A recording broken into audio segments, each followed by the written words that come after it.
Good afternoon. Good afternoon. Good afternoon.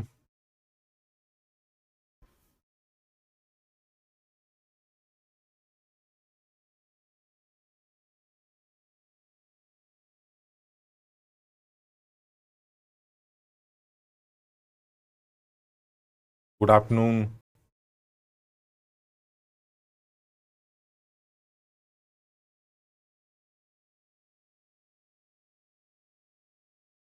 नमस्ते। Good afternoon.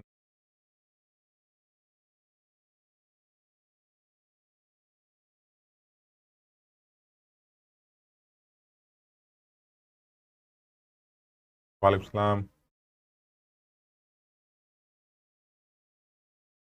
सत श्री अकाल।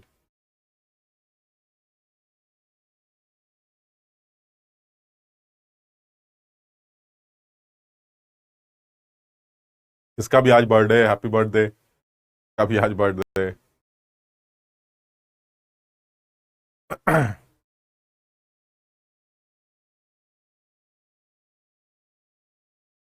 ठीक है, तो हम लोग स्टार्ट करते हैं। हम लोग लग रहा है ग्राम्स डिफ्यूजन इफ्यूजन लॉ पढ़ रहे थे, और उसमें एक आइडिया लग गया हमें कि भाई अलग अलग केसेस बनाए जा सकते हैं। कुछ भी चेंज कर सकता है वो, तो जो भी वो चेंज करेगा अकॉर्डिंगली हम P A by under root M T से अपना काम चला लेंगे। और जो भी उसको चेंज करना है वो चेंज कर दे, मुझे कोई फर्क नहीं पड़ता। अब तक हालांकि उसने जो भी चेंज किया है वो प्रेशर और मॉलिक्यूलर वेट से लिंक, तो प्रेशर चेंज कर देता है, मॉलिक्यूलर वेट चेंज कर देता है, उससे हमारा काम चल जाता है। तो प्रेशर को चेंज करने का एक तरीका मोल्स भी है। तो जैसे मैंने कल अलग अलग केसेस बनाए थे कि गैसेस सेम है, सॉरी गैसेस डिफरेंट है लेकिन मोल सेम है, बाकी सब चीजें सेम है, तो अंडर रूट M2/M1 से आंसर आ गया था। दूसरा केस बनाया था जिसमें गैसेस भी अलग है, उनके मोल्स भी अलग हैं, तो उसमें P1/P2 का टर्म आ गया था, क्योंकि प्रेशर जब निकालोगे गैस का तो उसमें nRT/V में n का टर्म आ जाएगा, तो मोल्स डिसाइड करेंगे प्रेशर क्या होगा। बाकी सारी कंडीशन तो सिमिलर ही थी। फिर आपने ऐसे भी केस बनाए थे जिसमें टेम्परेचर को भी चेंज किया था, वॉल्यूम को भी चेंज किया था, ओरिफिस एरिया को भी चेंज किया था। तमाम केस करने के बाद जो है कई चीजें निकल के आई। अब एक लास्ट केस और बनाएंगे, फिर उसके बाद इफ्यूजन डिफ्यूजन रेट्स को डिफाइन करने के एक दो तरीके और सीख लेंगे जिसपे सवाल बनते हैं हमारे एग्जाम में। ठीक, तो एक केस और बनाना चाह रहे हैं इसके अंदर, और वो केस है हमारा केस, पता नहीं कौन सा केस है यार, ये केस नंबर 5 होगा शायद, जो भी है। तो इस केस को और बनाते हैं। इसमें क्या कर रहे हैं कि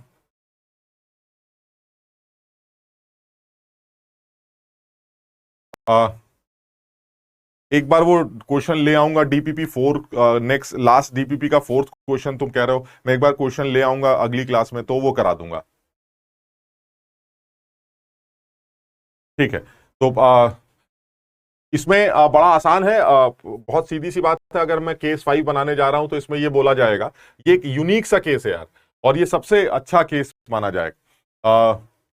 इसमें करना क्या है, में करना ये है, मान लीजिए मेरे पास एक कंटेनर हो, और इसी के साथ अभी मैं ज्यादा झंझट नहीं कर रहा हूं इसके अंदर, एक बिल्कुल सीधा सीधा सा केस बना रहा हूं। ये ओरिफिस एरिया मान लेते हैं, यहां ओरिफिस है। अब केस ये है कि सब कुछ सेम है, सिर्फ फर्क इतना है कि इस कंटेनर के अंदर 2 मोल हीलियम है और 3 मोल मान लेते हैं ऑक्सीजन, और इस कंटेनर में 5 मोल नाइट्रोजन।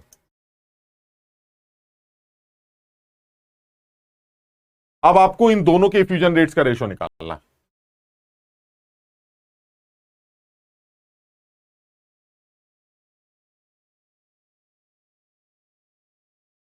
इसके बाद कौन सा चैप्टर होगा?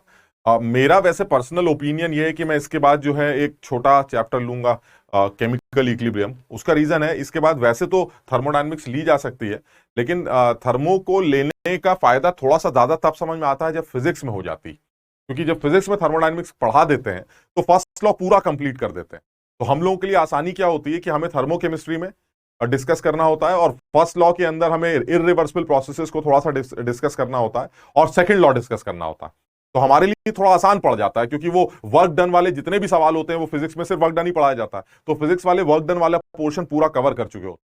तो मैं अपने हिसाब से अब देख लेता हूं, लेकिन मेरे हिसाब से गैसेस के बाद हम कोशिश करते हैं कि हम केमिकल इक्विलिब्रियम को निपटा दें फटाफट। वो छोटा सा चैप्टर है और बड़ा अच्छा चैप्टर है, आसान चैप्टर है, तो केमिकल इक्विलिब्रियम को पहले निपटा देंगे, उसके बाद फिर डिसाइड कर लेंगे कैसे करना है। तो इसलिए टेस्ट का बेटा इस संडे को तो शायद टेस्ट नहीं है आपका। आपका टेस्ट अगले संडे को होगा।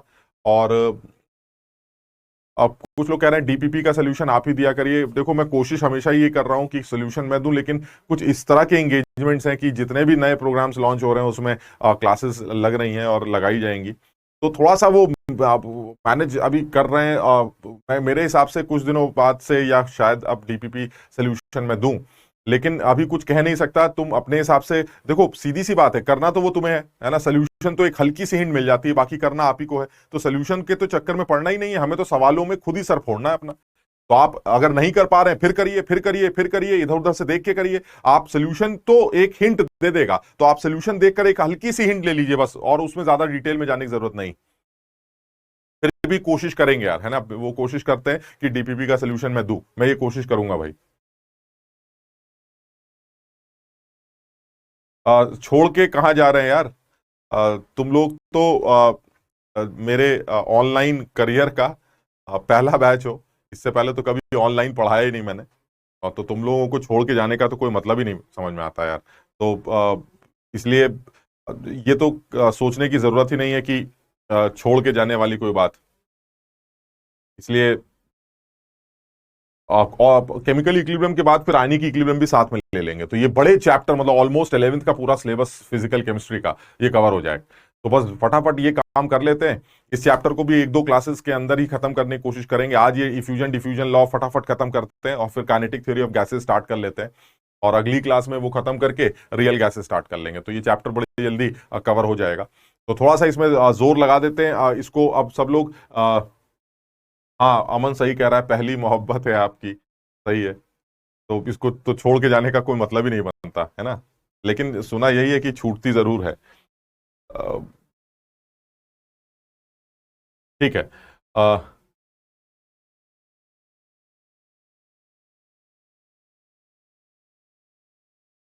हाँ, रिजल्ट तुम लोग अच्छा दोगे, इसमें कोई डाउट नहीं है। चलो इसको कर लेते हैं यार, फटाफट इसको आगे बढ़ाते हैं। सवाल ये है कि आपको पास दो सिस्टम दे रखे हैं। आप ये क्यों अलग केस है, ये अलग केस इसलिए, मतलब इसको अगर आप केस बनाना चाहें तो केस इस तरह से लिख सकते हैं, all the conditions are same. मतलब मैंने जो कंडीशन नहीं दे रखी है, जैसे ओरिफिस एरिया है वो सब सेम है, टेम्परेचर वगैरह सब सेम है, और वॉल्यूम वगैरह नहीं दे रखा है वो भी सेम है। All the conditions are same except one container has a mixture of gas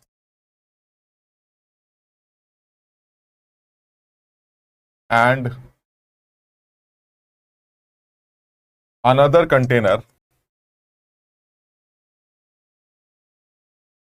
has only one gas।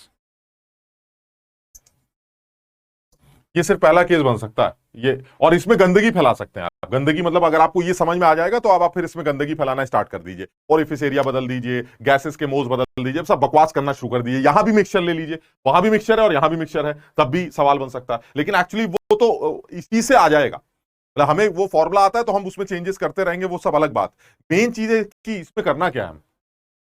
अब सबसे पहले सोचते हैं कि अगर मैं ध्यान से देखूं तो क्योंकि आपने सारी कंडीशन सेम ले रखी हैं, तो मुझे जो समझ में आता है वो ये आता है कि जब सारी कंडीशन सेम होती हैं तो जो R1/R2 होता है वो √M2/M1 से निकाला जाता है। क्योंकि यहां पर अगर गैस का प्रेशर भी देखें तो यहां पर गैस का प्रेशर होगा 2RT/V। याद है पार्शियल प्रेशर का सम 3RT/V, दैट इज 5RT/V। यानी यहां पर जो प्रेशर होगा वो ये होगा, और जो यहां का प्रेशर होगा वो तो ऑलरेडी 5RT/V। सब कुछ सारी कंडीशन सिमिलर है। तो इसका मतलब ये हुआ सर प्रेशर का भी टर्म नहीं आना चाहिए, क्योंकि प्रेशर में मोल सेम है, और जब दोनों गैसेस के मोल्स दोनों तरफ के मोल सेम होंगे और टेम्परेचर वॉल्यूम कंडीशन सेम होंगी तो दोनों जगहों का प्रेशर भी सेम होगा। हीलियम की वजह से 2RT/V, याद है कल हम लोग ने डाल्टन्स लॉ किया था, तो NRT/V इसका आ जाएगा, NRT/V इसका आ जाएगा, दोनों जोड़कर 5RT/V बन जाएगा, और ये तो ऑलरेडी 5RT/V है ही। इसका मतलब हुआ प्रेशर का भी टर्म नहीं आएगा। तो आंसर तो यही सही है, ये आपने ठीक लिखा है, R1/R2 is equal to √M2/M1। अब इसमें दिक्कत क्या है? दिक्कत ये है कि ये जो सवाल है ये सवाल मिक्सचर का है, तो इसका मतलब हुआ ऐसा लगता है जैसे मुझे जो आंसर देना है वो ये देना है, R mixture by R nitrogen ले लेते हैं, R mixture by R nitrogen is equal to molecular weight of nitrogen divided by molecular weight of mixture. अब साफ समझ में आता है, अगर तुम लोग को याद हो हम लोग ने मोल कॉन्सेप्ट के अंदर भी गैसेस मिक्सचर का मॉलिक्यूलर वेट निकाला था। अब यहां पर देखो, यहां इससे हो क्या रहा है, यहां पर तो मिक्सचर दे रखा है गैस का, अब आपको मॉलिक्यूलर वेट पुट करना है, तो क्या मैं इस मिक्सचर का मॉलिक्यूलर वेट निकाल सकता हूं? तो मैंने बताया है कि अगर किसी गैसेस सिस्टम के मोल्स पता हो और उसमें नॉन रिएक्टिंग गैसेस पड़ी हो तो उस सिस्टम का एवरेज मॉलिक्यूलर वेट निकाला जा सकता है। तो आप इसका एवरेज मॉलिक्यूलर वेट कैलकुलेट कर सकते हैं, और जो एवरेज मॉलिक्यूलर या मीन मॉलिक्यूलर वेट, सही कह रहे हो ऐश्वर्य, जो मीन मॉलिक्यूलर वेट निकल के आएगा वो मीन मॉलिक्यूलर वेट ही हम यहां पुट कर देंगे तो हमारा काम चल जाएगा। तो ठीक है, फिर मीन मॉलिक्यूलर वेट निकाल देते हैं। मीन मॉलिक्यूलर वेट निकल के आएगा एवरेज, अगर तुम्हें याद हो, सिग्मा एम आई इंटू एक्सआई से निकाला जाता। Molecular weight of 1 plus into mole fraction of 1 plus molecular weight of 2 into mole fraction of 2, that is molecular weight of helium into mole fraction of helium plus molecular weight of oxygen into mole fraction of oxygen. Molecular weight of helium is 4 और helium का mole fraction कितना हो जाएगा भाई, 2/5 plus oxygen का 32 और उसका mole fraction हो गया 3/5। आप इसको सॉल्व कर लीजिएगा, जो भी वैल्यू निकल के आती है, मान लीजिए कितनी आ जाएगी, ये 8 और ये कितना है 3 6 96 और 8 104/5, तो लगभग लगभग देखा जाए तो 21 आ रहा है ना। तो ऑलमोस्ट 21 जो है वो उठा के यहां पुट कर दिया जाए, और नाइट्रोजन का तो आपको पहले से पता ही होता है, तो आंसर क्या निकल के आ जाएगा, √28/21, दैट इज √3/2, नहीं √4/3, यानी 2/√3। सही कर रहे हैं क्या हम? नाइट्रोजन का 28 हो गया, नीचे 21 आ गया, तो 7 से गया तो 4/3, यानी 2/√3, 2/√3, ये आंसर आ गया आपका।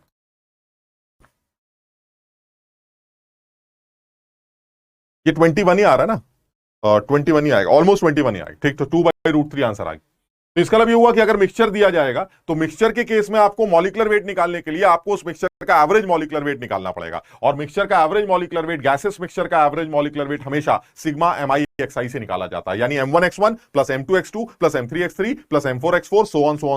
मोल फ्रैक्शंस आपको पता है, मॉलिक्यूलर वेट्स आपको पता है, एवरेज मॉलिक्यूलर वेट निकालिए, यहां पुट करिए, ऊपर पुट कर दीजिए, आंसर आ जाएगा। और आंसर निकालने के बाद आपको पता ये चलेगा कि जो आपने आंसर निकाला है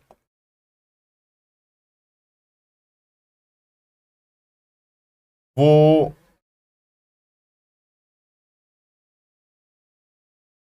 गलत,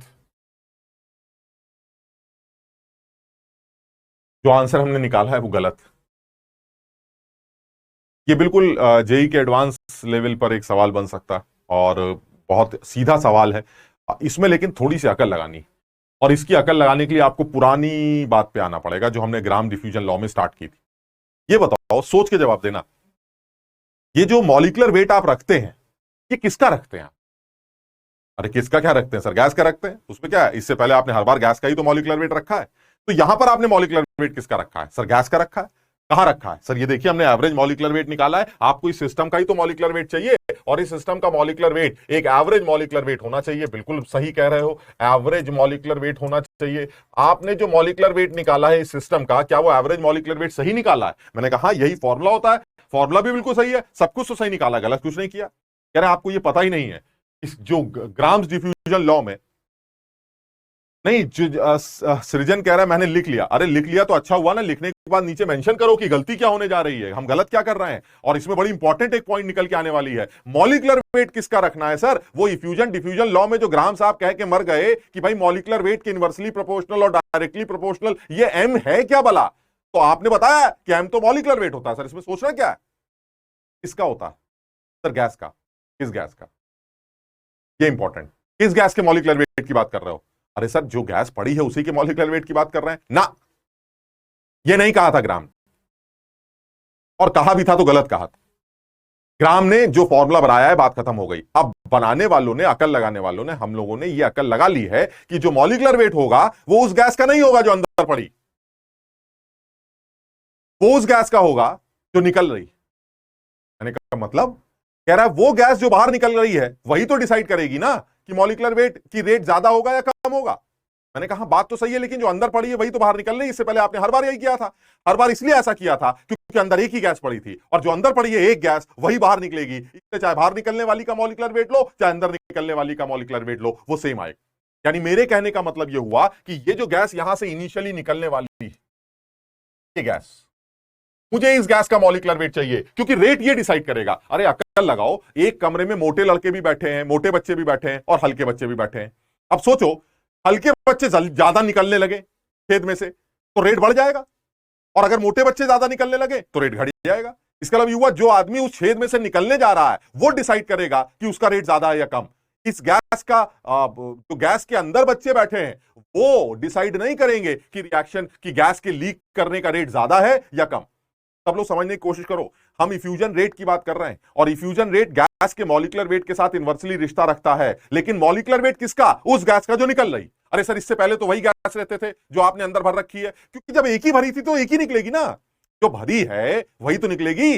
लेकिन सर आज आपने 2 लोग भर रखे हैं, इस बार जो गैस अंदर पड़ी है उसका मॉलिक्यूलर वेट तो आपने सही निकाला, लेकिन जो गैस बाहर निकल रही है हो सकता है उसका मॉलिक्यूलर वेट कुछ और हो। मैंने कहा ये कैसे हो सकता है? हो सकता है सर, हो सकता है बाहर निकलने वाली गैस में हीलियम कम ऑक्सीजन ज्यादा, ऑक्सीजन कम हीलियम ज्यादा, कुछ भी हो सकता है सर। हो सकता है बाहर निकलने वाली गैस जो है उस गैस का के अंदर हीलियम और ऑक्सीजन का जो मोलर रेशो आपने यहां 2:3 दे रखा है, वो बाहर निकलने वाली गैस के अंदर 2:3 ना हो। और अगर वो 2:3 नहीं होगा तो जो एवरेज मॉलिक्यूलर वेट आप निकालेंगे वो 2/5 और 3/5 मोल फ्रैक्शन से निकल के नहीं आएगा। आपको नए मोल फ्रैक्शंस निकालने पड़ेंगे, उन नए मोल फ्रैक्शन से एवरेज मॉलिक्यूलर वेट निकालना पड़ेगा उस गैस का जो निकलने जा रही, उस गैस का नहीं जो अंदर पड़ी।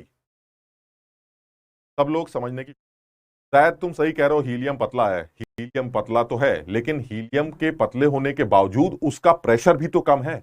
आप देखिए, हीलियम के अगर 2 मोल डालेंगे आप तो उसका प्रेशर 2 RT/V होगा, और ऑक्सीजन का प्रेशर 3 RT/V होगा। वो मोटा है लेकिन उसका प्रेशर ज्यादा है, वो भी कोशिश करेगा निकलने की। वो हल्का है लेकिन उसका प्रेशर कम है, लेकिन वो भी निकलने करेगी कोशिश। हो सकता है ऐसा हो कि बाहर निकलने वालों में हीलियम 5 है और ऑक्सीजन 3 है।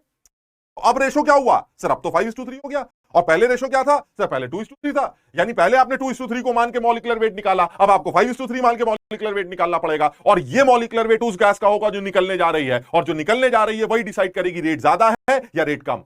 सब लोग समझने की,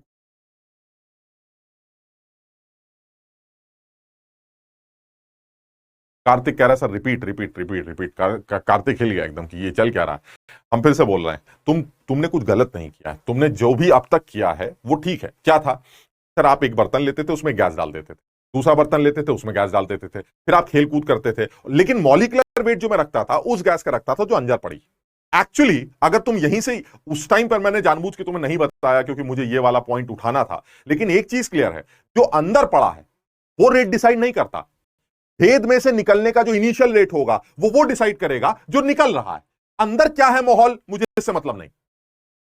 अरे सर, जब आप एक ही गैस डालेंगे तो जो अंदर है वही तो बाहर निकलेगी। हाँ, तो इसीलिए तो मैंने मॉलिक्यूलर वेट वही लिया जो अंदर पड़ा था, इसलिए तो मैंने चेंज नहीं किया। लेकिन आज फर्क है। आज फर्क क्या है सर? अंदर जो गैस पड़ी है उसका मॉलिक्यूलर वेट 21 है, और जो बाहर निकल के आने वाली उसका मॉलिक्यूलर वेट 50 है। ऐसी बोल रहा हूं मैं, 50 है। अब रेट कौन डिसाइड करेगा, 21 वाला या 50 वाला? अरे भाई 50 वाला। मॉलिक्यूलर वेट ज्यादा होने से रेट कम हो जाएगा। तो सर अब ये तो बड़ा झंझट हो गया। अंदर जो गैस पड़ी है उसका मॉलिक्यूलर वेट आप इसलिए निकाल पा रहे हैं क्योंकि अंदर के लोगों के मोल्स आपको पता है, और अंदर के लोगों के मोल्स जब पता होते हैं तो आपको उनके मोल फ्रैक्शंस पता होते हैं, और जब मोल फ्रैक्शंस पता होते हैं तो आप उनका एवरेज मॉलिक्यूलर वेट निकाल सकते हैं। लेकिन अब आपको यह कैसे पता चलेगा कि जो आदमी बाहर निकल रहा है उसमें उन दोनों गैसेस का मोल रेशो क्या है, उसमें उन दोनों के मोल रेशियोज क्या है? क्योंकि जब तक वो नहीं पता चलेगा आप बाहर निकलने वाली गैस का मॉलिक्यूलर वेट कैलकुलेट नहीं कर पाएंगे। सब लोग यहां तक समझने की कोशिश करें। सर्वेश कह रहा है हमें नाइट्रोजन का निकालना है ना। हाँ भाई, नाइट्रोजन का ही निकालना है, लेकिन नाइट्रोजन तो वो तो निकल गया, नाइट्रोजन तो अकेले है। अब जो नाइट्रोजन अकेले है तो मॉलिक्यूलर वेट जो आप रखेंगे वो अब भी यही बोलेंगे कि मुझे उस गैस का मॉलिक्यूलर वेट चाहिए जो इस छेद में से बाहर आ रही। अब आप क्या जवाब देंगे? अजीब आदमी है सर, एक ही गैस पड़ी है, छेद में से यही तो निकलेगी, इसीलिए तो मैंने मॉलिक्यूलर वेट उस गैस का ले लिया जो अंदर पड़ी है। जबकि मुझे लेना किसका था? मुझे उस गैस का मॉलिक्यूलर वेट लेना था जो निकल रही है, क्योंकि रेट निकलने वाला डिसाइड करता है, पीछे पड़े हुए लोग डिसाइड नहीं करते। और जब कंटेनर में एक ही गैस पड़ी होती है तो वही निकलती है, वही पीछे पड़ी होती है, तो चाहे अंदर का वेट ले लो चाहे निकलने वाले का वेट ले लो, दोनों बातें सेम होती हैं। इसलिए मैंने इससे पहले इस बारे में कोई बात नहीं की। लेकिन अब आपने डब्बा ले लिया, डब्बे में लोगों को भर दिया। अब लोगों को भरने के बाद आपने छेद कर दिया। अब छेद में अगर हीलियम तेजी से निकलने लग गई तो रेट बढ़ जाएगा। अब यानी हीलियम के निकलने वाले लोग ज्यादा हैं और ऑक्सीजन के निकलने वाले लोग बहुत कम हैं, तो ऐसे में रिएक्शन इस छेद में से निकलने का रेट इंक्रीज कर जाएगा ना। और अगर कहीं ऐसा हो हीलियम कम निकल रही, ऑक्सीजन ज्यादा निकल रही, तो ऐसे में बाहर निकलने का रेट कम हो जाएगा। तो सर मुझे ये डिसाइड करना है कि इस छेद, इसको सब लोग समझ पा रहे? तुम अपनी अकल मत लगाया करो यार, ये अकल मत लगाओ कि सर अब हम ये ऐसा ना कर अब कैसे करेंगे सर, वो सब छोड़ो कैसे करेंगे। सबसे पहले ये बताओ कि ये समझ पा रहे हो कि नहीं कि ये जो तुमने निकाला है ये गलत क्यों है। तुमने क्या एवरेज मॉलिक्यूलर वेट गलत निकाला है ना? क्या तुमने फॉर्मूला गलत लगाया है ना? तो फिर गलती क्या हो रही है? क्या मोलर रेशो 2:5 नहीं 2 नहीं है? गलती ये हो रही है सर आपने जो मॉलिक्यूलर वेट निकाला है वो अंदर वाली गैस का निकाल लिया। आप ये सोच रहे हैं कि जो गैस अंदर पड़ी है वो रेट डिसाइड करेगी। अरे अंदर मोटे लोग ऐसे पड़े हुए खूब सारे, समझ रहे हो, और निकल रहे हैं हल्के हल्के। अब बताओ रेट ज्यादा हुआ या कम हुआ? अरे सर मोटे लोग जब निकल ही नहीं रहे हैं तो रेट तो ज्यादा ही होगा, इसमें क्या सोचना है? अरे तो तुमने फिर निकलने वालों से डिसाइड किया ना रेट, अंदर पड़े हुए मोटे लोगों से तो डिसाइड नहीं किया। यानी रेट डिसाइड करता है वो गैस जो निकल रहा है। In case if you have only one gas in the container, the inside gas and outside gas will be same. तो आइदर आप मॉलिक्यूलर वेट अंदर की बात करें या बाहर की बात करें वो सेम आता है। इसलिए इससे पहले वाले सारे सवाल सही हो गए। लेकिन आज मिक्सचर है, मिक्सचर में जो गैस अंदर पड़ी है उसका मॉलिक्यूलर वेट 21 है और जो इनिशियली निकलने जा रही है उसका मॉलिक्यूलर वेट 50 है। अब फर्क पड़ जाएगा रेट पे। इसका मतलब ये हुआ मुझे जो रेट निकालना था, इनिशियल रेट छेद में से निकलने का, वो उस गैस के मॉलिक्यूलर वेट को यूज करके निकालना चाहिए था जो छेद में से निकलने के लिए तैयार बैठी। अब वो कौन सी गैस है?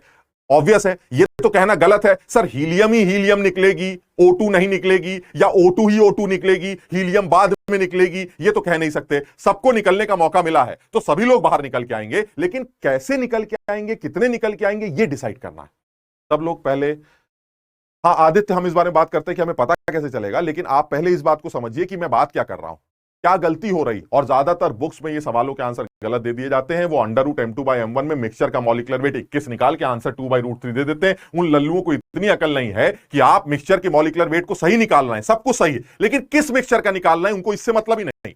वो अंदर पड़े मिक्सचर के पीछे पड़े रहते हैं, जबकि रेट डिसाइड करता है बाहर निकलने वाला मिक्सचर। तो एटलीस्ट जो बाहर निकल के आने वाला मिक्सचर है उसके अंदर तो हीलियम और ऑक्सीजन का कॉम्पोजिशन पता होना चाहिए। जो हीलियम ऑक्सीजन का कॉम्पोजिशन बाहर निकलने वाला होगा वो रेट डिसाइड करेगा। उसके लिए ये फॉर्मूला यूज करना चाहिए। आपने अंदर वाले के लिए यूज कर दिया, गलत कर दिया।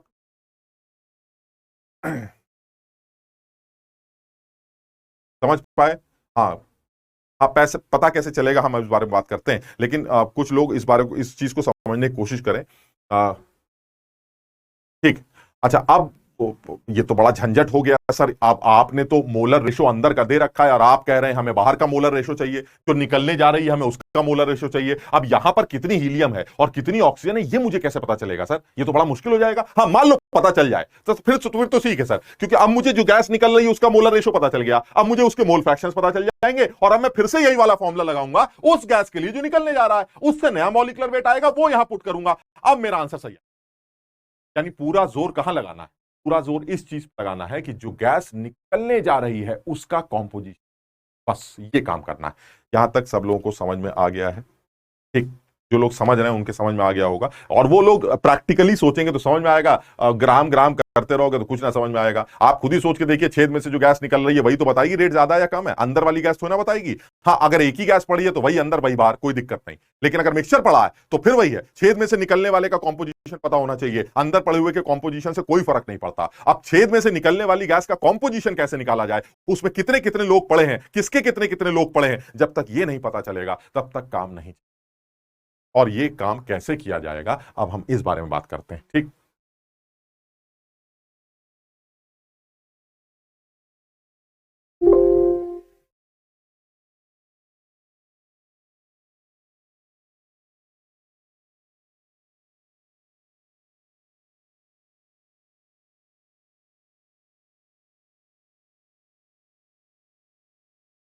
हम उस कंटेनर को दोबारा बना लेते हैं। ये कंटेनर था जिसमें 2 मोल हीलियम के थे और 3 मोल ऑक्सीजन के थे। अब करना क्या होगा? करना यह होगा, सबसे पहले इन्हीं दोनों गैसेस के फ्यूजन रेट्स का रेशो यही निकाल लो तुम, इन्हीं दोनों गैसेस के। क्या मतलब हुआ इसका? सबसे पहले मैं R helium divided bye R O2 यही निकाल लेता हूं। अब सब लोग जोर लगा के बताएं जरा, R हीलियम और RO2 के जब आप मोलर रेशो, इफ्यूजन रेट्स के रेशो निकालेंगे, तो क्या प्रेशर का टर्म आएगा? आएगा, क्योंकि सर दोनों लोगों के मोल्स अलग है, एक का प्रेशर 2 RT/V होगा और एक का 3 RT/V होगा। समझने की कोशिश करना, यानी this will B pressure of helium divided by pressure of O2 under root molecular weight of O2 divided by molecular weight of helium. Now pressure of helium will be 2 RT/V. Pressure of oxygen will be 3 RT/V under root of molecular weight of oxygen divided by molecular weight of helium. थोड़ा सा अक्ल लगा लेते हैं, RT/V cancel हो गया। This will be 2/3 under root of 8। थोड़ा सा रफली बताओ कितना आएगा? ये आ जाएगा 2/3 2√2, दैट इज 4/3√2। थोड़ा सा रफली कोई कैलकुलेट करके बता सकता है क्या ये आंसर कितना रफली कितना आएगा? अंदाजन कितना आएगा? 4√2/3 अंदाजे के हिसाब से कितना आएगा? 2 × 2 4/3√2। √2 कितना होता है? 1.4। तो ये हो जाएगा 4 × 1.4 डिवाइडेड बाय 3। तो this will B 5.6/3। This will be almost 1.9 मान लेते हैं, ऑलमोस्ट 1.9। बस खत्म। तो इससे क्या पता चला? इससे ऐसे रफली कैलकुलेट कर रहा हूं, है ना, हो सकता है डेटा ऐसा हो जो इतना गंदा ना हो कैलकुलेशन, लेकिन फिर भी हमने तो ऐसे बना लिया, तो ऐसे ही कर रहे हैं। मान लीजिए इससे यह पता चला कि इनिशियली हीलियम और ऑक्सीजन के बाहर निकलने का जो इफ्यूजन रेट का रेशो होगा वो 1.9 होगा। क्या मतलब हुआ कि सर हीलियम ऊपर है, ऑक्सीजन नीचे है, हीलियम का रेट ज्यादा है, ऑक्सीजन का रेट कम है, यानी हीलियम ज्यादा निकलेगी, ऑक्सीजन कम निकलेगी। तब तो फिर बात ही खत्म हो गई। If moles of oxygen coming out initially is equal to X, then moles of helium coming out initially will be 1.9x। सब लोग समझने की कोशिश करें, यानी अगर एक के बाहर निकलने के रेट को आपने x मान लिया तो दूसरे के बाहर निकलने का रेट 1.9x होगा, क्योंकि हीलियम ज्यादा निकलती है, ऑक्सीजन कम निकलती है। तो अगर ऑक्सीजन के x मोल निकले इनिशियली तो हीलियम के 1.9x निकलेंगे। ये क्लियर है? वॉल्यूम तो बेटा इक्वल है ना, दोनों, मैंने दोनों कंटेनर के वॉल्यूम सेम ले रखे हैं, और दोनों गैसेस क्योंकि एक ही कंटेनर के अंदर पड़ी और आइडियल गैसेस की बात चल रही है, तो मैंने बताया था कि पूरी गैस को यही लगेगा कि मैं हूं। तो अकेले हीलियम से पूछोगे उसके लिए भी वी वॉल्यूम है, और ऑक्सीजन से पूछोगे तो उसके लिए भी वी वॉल्यूम है। बात खत्म हो गई। ठीक है? ये यानी इससे मुझे ये समझ में आ गया कि आपके जो इनिशियल सिस्टम है, उस इनिशियल सिस्टम में जो मोल्स निकल के आने वाले हैं उनका जो रेशो है वो कुछ इस तरह का दिखाई दे रहा है। यानी ऑक्सीजन के x मोल होंगे और हीलियम के 1.9x होंगे, और जैसे ही आपको मोल्स पता चल गए आपको मोल फ्रैक्शन मिल जाएगा, और अगर मोल फ्रैक्शन मिल गया तो आपको मॉलिक्यूलर वेट मिल जाएगा किस गैस का? जो निकलने जा रहा है। समझो, अब निकाल के देख लेते हैं। Average molecular weight M average is equal to mole fraction of helium into molecular weight of helium plus mole fraction of O2, formula तो वही लगेगा, into molecular weight of O2। Now mole fraction of helium will be moles of helium divided by moles of helium plus oxygen, ये mole fraction हो गया, into molecular weight 4। Oxygen का mole fraction कितना आएगा? x upon 1.9x plus x into 32। आप देखिए सब x cancel हो जाएंगे, कोई x वैक्स से लेना देना नहीं होगा। This is 1.9 upon 2.9 into 4। थोड़ा सा कैलकुलेशन गंदी हो गई है क्योंकि बहुत ज्यादा सोच के सवाल नहीं बनाया मैंने। तो दिस इज 1 अपॉन 2.9 इंटू 32। इसको रफली सॉल्व करके जो भी मॉलिक्यूलर वेट आएगा वो वहां पुट किया जाएगा, and this is the molecular weight of the gas mixture which is coming out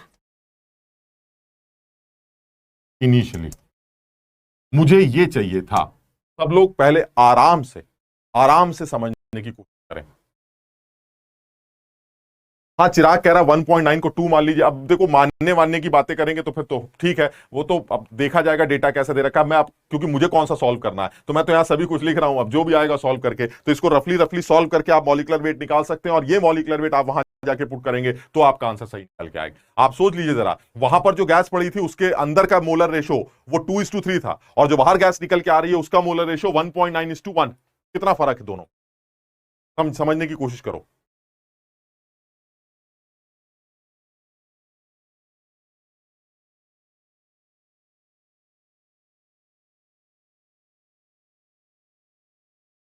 अक्षत कह रहा है एक सवाल के लिए 30 मिनट लगा दिए सर आपने।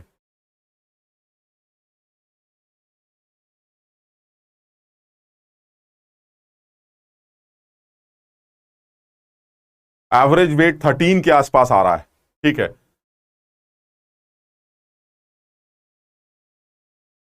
और वो जो 13 आ रहा है, वो 13 आप वहां पुट करिएगा जो आपका फॉर्मूला था।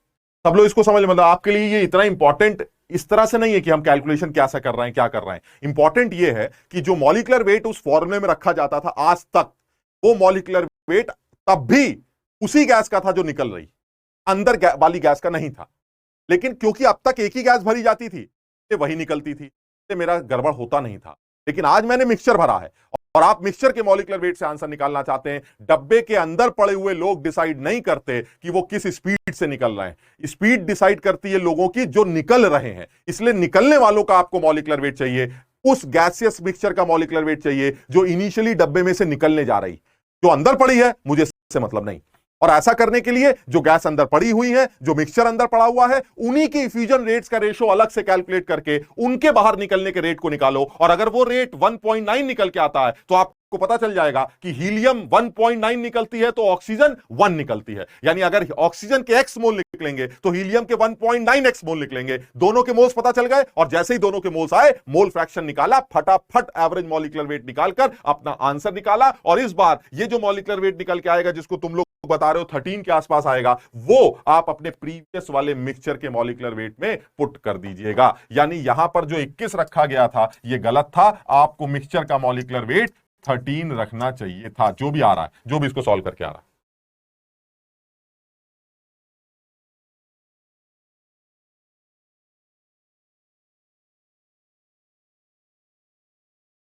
हाँ, कार्तिक कह रहा है सर हीलियम को भी एक्स ले सकते थे।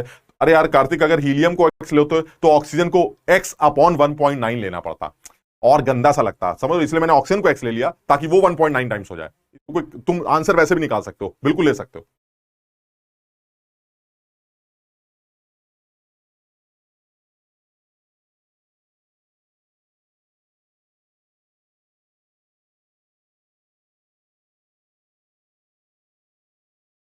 सब लोग समझ गए यार, है ना, ये बात समझ लो। तो ये वाला केस एकदम यूनिक केस मानकर इसको दिमाग में बैठा लो। अब तुम बताओ इसमें क्या गंदगी फैलाऊंगा मैं? सर इसके अंदर भी मिक्सचर भर दो, ठीक है, उसके लिए भी यही हरकत करेंगे। सर इन दोनों के एरिया, ओरिफिस एरिया बदल दो, ठीक है भाई। अब मॉलिक्यूलर वेट तो निकल आए दोनों के, अब जैसे पहले करते थे वही सवाल करते रहिए। बस आपको मॉलिक्यूलर वेट में इस बार टाइम लग गया, क्योंकि इस बार आपने गैसेस मिक्सचर का मॉलिक्यूलर वेट निकाला है, वो भी उस गैस का जो निकल रही है। अंदर पड़ी गैस के मॉलिक्यूलर वेट से मुझे कोई मतलब नहीं। और उसके लिए आपने सबसे पहले उस गैस का कॉम्पोजिशन निकाला जो निकलने जा रही। और इस गैस का कॉम्पोजिशन ये कहता है कि अगर ऑक्सीजन के एक्स मोल निकल के आते, इस गैस का कॉम्पोजिशन ये कहता है कि अगर ऑक्सीजन के एक्स मोल निकल के आते हैं तो हीलियम के 1.9x मेरे अंदर होंगे। ये क्लियर? यानी एक्स मोल O2 के होंगे और हीलियम के, ये है इस गैस का कॉम्पोजिशन। अब बताइए, जब गैस के मोल्स पता चल गए तो क्या आप मॉलिक्यूलर वेट नहीं निकाल पाएंगे? उसी फॉर्मूले को यूज करके निकल आएगा, और ये रख दीजिएगा उस फॉर्मूले में। आप पहले अंदर वाली का रख रहे थे, अब आपको बाहर वाली का रखना है, बस इतना फर्क।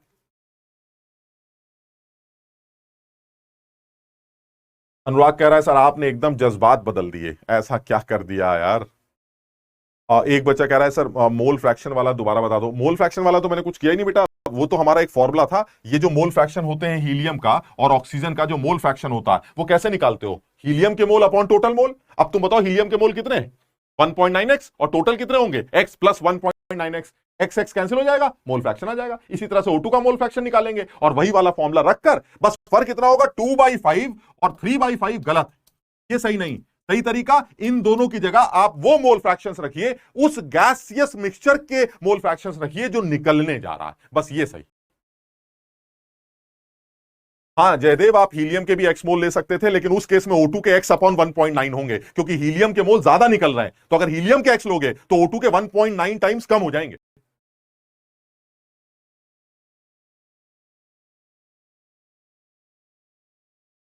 ठीक है,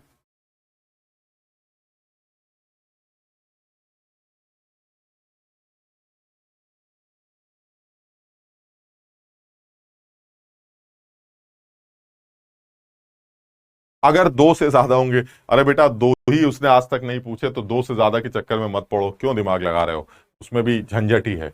लेकिन करना उसमें भी यही हो, करना उसमें भी यही होगा, आप इंडिविजुअल गैसेस के रेशोज निकालने पड़ेंगे।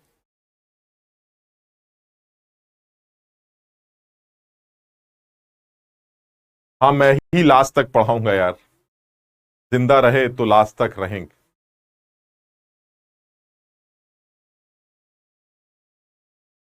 एक बच्चा कह रहा है भारी गैस नीचे ही बैठी रहेगी, नहीं यार ये गैस है बेटा, ये कोई पानी थोड़ी ना जो नीचे बैठा रहे, गैस है, ये तो तैरती रहेगी, बस फर्क इतना होगा कि वो मोटी गैस है, इसलिए उसके निकलने में थोड़ी सी तकलीफ होगी, निकलेंगे उसके मॉलिक्यूल्स भी, और दिख भी रहा है ऑक्सीजन के अगर एक्स मोल निकलते हैं तो फिर उस दूसरे वाले के 1.9x निकलेंगे, लेकिन क्योंकि दूसरे वाला ज्यादा निकल रहा है तो अल्टीमेटली जो कॉम्पोजिशन बनेगा उस कॉम्पोजिशन से हम मॉलिक्यूलर वेट कैलकुलेट करेंगे।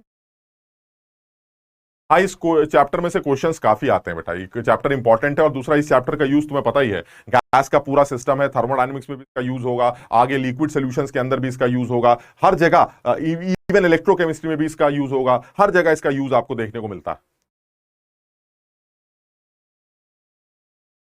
किसको प्रायोरिटी दें सर, मस्ती या पढ़ाई को?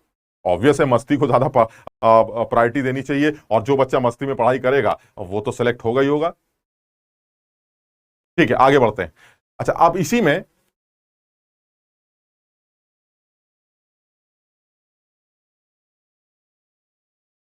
कुछ लोग बता रहे फाइनल आंसर जो है रेशो का 3 आएगा, तो यार मुझे आंसर तो नहीं पता, मुझे आंसर तो नहीं पता, लेकिन ये कि ये सवाल जो भी सॉल्व करेंगे, और कुछ लोग कह रहे हैं सर ये लेंदी क्वेश्चन बन रहा है, हाँ लेंदी क्वेश्चन तो है, लेकिन अब यही समझ लो कि हमारा आईआईटी वाला इसी के टुकड़े टुकड़े करके पूछ सकता है किसी किसी भी फॉर्म में कि आंसर वो क्यों नहीं आया, मॉलिक्यूलर वेट जो है वो ये क्यों नहीं रखा गया, ये क्यों रखा जाता है, ऐसे क्यों निकाला जाता है, कैसे निकाला जाता है, इसके टुकड़े करके हमसे पूछ सकता है। और तुम्हें क्या लगता है अगर डेटा को थोड़ा सुधार दिया जाए जिसमें इतनी गंदी बदतमीजियां ना चल रही हो, तो तुम्हें नहीं लगता ये सवाल छोटा और आसान छोटा बन जाएगा? सिर्फ आपको कॉन्सेप्ट ही तो पता होना चाहिए, तो हो सकता है डेटा ऐसा बना दिया जाए, गैसेस के मॉलिक्यूलर वेट ऐसे एडजस्ट कर दिए जाए ताकि आप आसानी से सवाल को कैलकुलेशन वाइज, कॉन्सेप्चुअली तो ये वैसे ही रहेगा, लेकिन कैलकुलेशन वाइज इस सवाल को इजी बनाया जा सकता। ठीक है आगे बढ़ते हैं।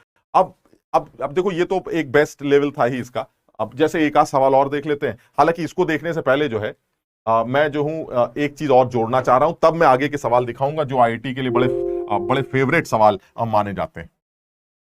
मैं इसके अंदर एक बात और जोड़ रहा हूं बस,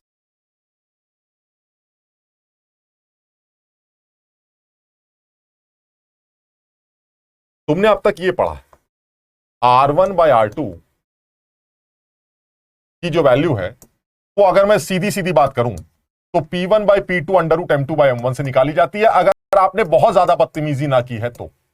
मेरी बात समझ रहे हो, अगर आपने बहुत ज्यादा छेड़खानी नहीं कर रखी है और इफिस एरिया और टेम्परेचर और पता नहीं क्या क्या, अगर आपने इतनी बदतमीजी नहीं कर रखी है तो आप गैस के प्रेशर को यूज कर सकते हैं, मोल्स के टर्म्स में भी यूज कर सकते हैं, और हो सकता है गैस का डायरेक्ट प्रेशर भी दे दिया जाए। तो अगर आपको P1 P2 M1 M2 पता है तो आप इफ्यूजन रेट्स के रेशो इस तरह से निकाला करते। ठीक, अब मैं तुम्हें बताना चाह रहा हूं कि ये जो तरीका इफ्यूजन रेट के रेशो निकालने का, इसके अलावा भी एक और तरीका इफ्यूजन रेट निकालने का, वो क्या है सर? ये है कि अगर आप मुझे ये बता दें कि एक गैस के कितने मोल कितने टाइम में निकल रहे हैं, ये भी तो रेट डिसाइड करता है सर, ये भी एक तरीका है R1/R2 को डिफाइन करने का, समझो। यानी एक गैस के 50 मोल निकलते हैं 10 सेकंड में, और उसी छेद में से दूसरी गैस के 200 मोल निकलते हैं 5 सेकंड में, तो क्या तुम्हें R1/R2 नहीं पता चल गया? मोल्स बाय टाइम, ये भी फ्यूजन, ये भी रेट है हमारा, यानी रेट को डिफाइन करने का एक तरीका मोल्स डिवाइडेड बाय टाइम भी हो सकता है। ठीक, दूसरा सर ये भी हो सकता है कि किसी गैस का कितना वॉल्यूम कितने टाइम में निकल रहा है और दूसरी गैस का कितना वॉल्यूम कितने टाइम में निकल रहा है, सर ये भी रेट्स को, रेशोज को डिफाइन कर सकता है। और तीसरा, सर एक गैस कितनी डिस्टेंस ट्रैवल करती है कितने टाइम में, और दूसरी गैस कितनी डिस्टेंस ट्रैवल करती है कितने टाइम में। सर ये तीन तरीके हैं जो इफ्यूजन रेट्स को डिफाइन कर सकते हैं, लेकिन ओवरऑल इफ्यूजन रेट तो P1 by P2 under root M2 by M1 ही होता है, जिसको आप N1 T1 N1 से, V1 से और D1 से, D से रिलेट कर सकते हैं। IIT में इनके ऊपर सवाल कई बार बनाया जा चुका, यानी वो इफ्यूजन रेट्स तुम्हें इनडायरेक्टली मोल्स के टर्म्स में, वॉल्यूम के टर्म्स में, डिस्टेंस ट्रैवल के टर्म्स में वो दे देता है। अब आपको क्या करना है कि क्योंकि उसने R1 by R2 की वैल्यू आपको इनमें से किसी के फॉर्म में दे रखी है, तो आप उसको P1 by P2 under root M2 by M1 से इक्वेट करके जो भी अननोन होता है वो कैलकुलेट कर ले।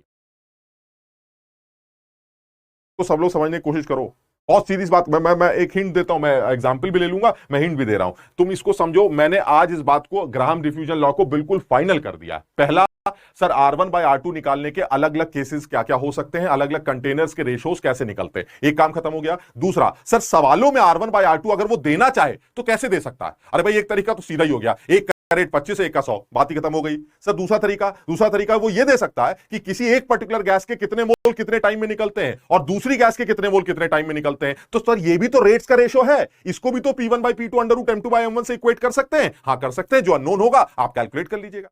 तीसरा तरीका क्या है, सर वॉल्यूम के टर्म्स में भी दे सकते हैं कि गैस का कितना वॉल्यूम कितने टाइम में निकल रहा है, वो भी रेट डिसाइड करेगा। और सर डिस्टेंस के टर्म में भी दे सकते हैं कि एक गैस कितनी डिस्टेंस ट्रैवल कर रही है कितने टाइम में, ये भी तो रेट ही होता है। तो सर इसका मतलब ये हुआ, इफ्यूजन रेट्स आप मुझे सवालों में तीन तरीके से दे सकते हैं, और उनको देने के बाद मैं उसको P1 by P2 under root M2 by M1 से इक्वेट करूंगा, जो भी अननोन होगा वो अपने आप बाहर निकल आए।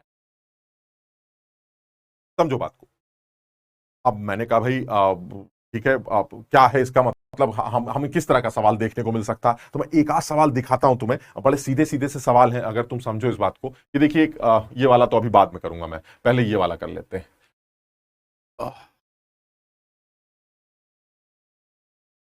ये भी ट्यूब वाला ही है।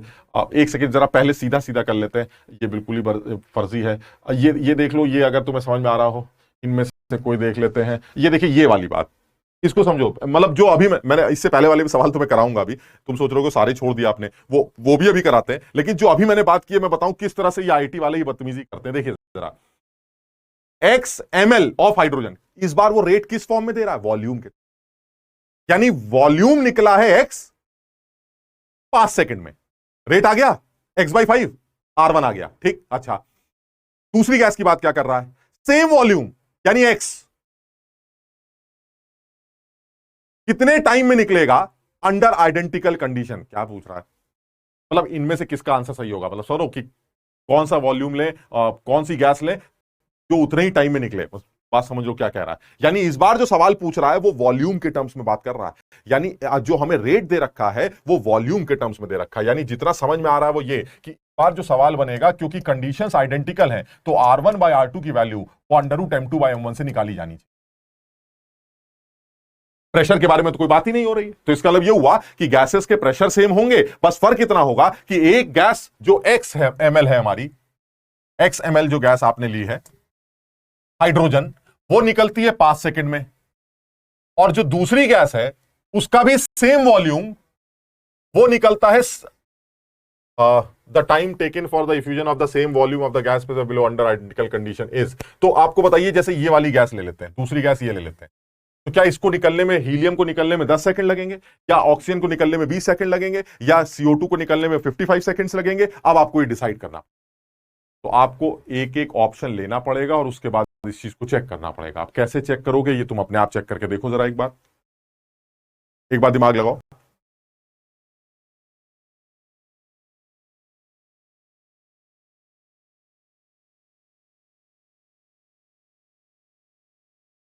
जो R हाइड्रोजन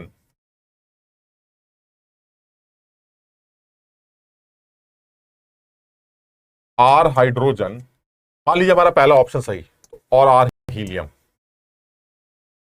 इसके बारे में बात करते हैं। ये किसके बराबर आना चाहिए, सर ये आना चाहिए under root of molecular weight of helium divided by molecular weight of hydrogen, और हीलियम का मॉलिक्यूलर वेट 4 होता है, ये 2 होता है, तो सर दिस विल बी √2।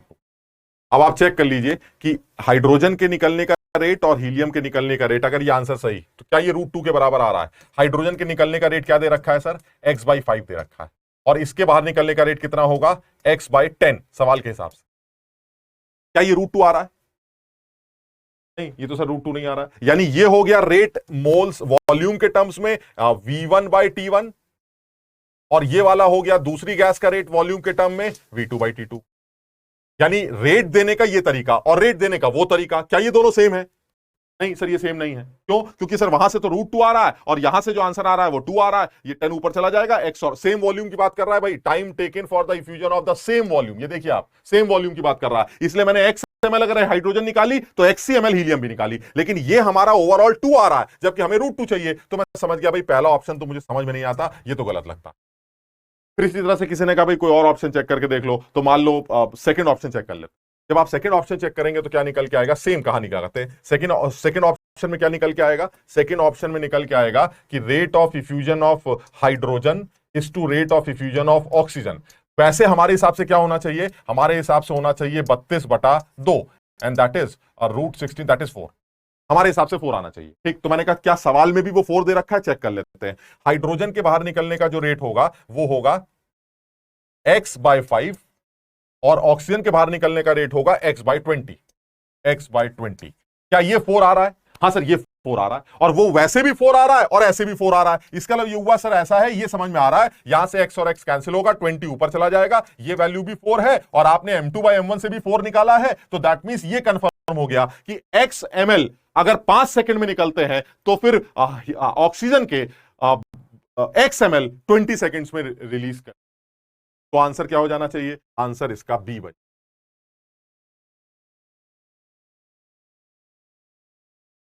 सब लोग समझने की कोशिश करो, बहुत सीधे सवाल होते हैं, मतलब बच्चों को यही नहीं समझ में आता कि सर ये मोल्स के टर्म्स में और वॉल्यूम के टर्म्स में और डिस्टेंस के टर्म्स में क्या दे रहे हैं आप। मैं ही बता रहा हूं, रेट का रेशो P1/P2 √m2/m1 से निकाला जाएगा अंडर आइडेंटिकल कंडीशंस। ठीक, और वही रेशो सवालों में वॉल्यूम के टर्म्स में भी दे देता है, मोल्स के टर्म्स में भी दे देता है, और डिस्टेंस के टर्म्स में भी दे देता है। तो आप P1/P2 √m2/m1 को एक तरफ रखिए, और इधर वाला तरीका है वो एक तरफ रखिए। अगर ये दोनों वैल्यू सेम आ रही हैं, जो कि आपको सेम रखनी है, तो आप जो भी अननोन हो वो कैलकुलेट कर सकते हैं। सबके समझ में आ रहा है? जैसे और एग्जांपल ले लेते हैं, वो डिस्टेंस वाला भी एक एग्जांपल ले लेते हैं।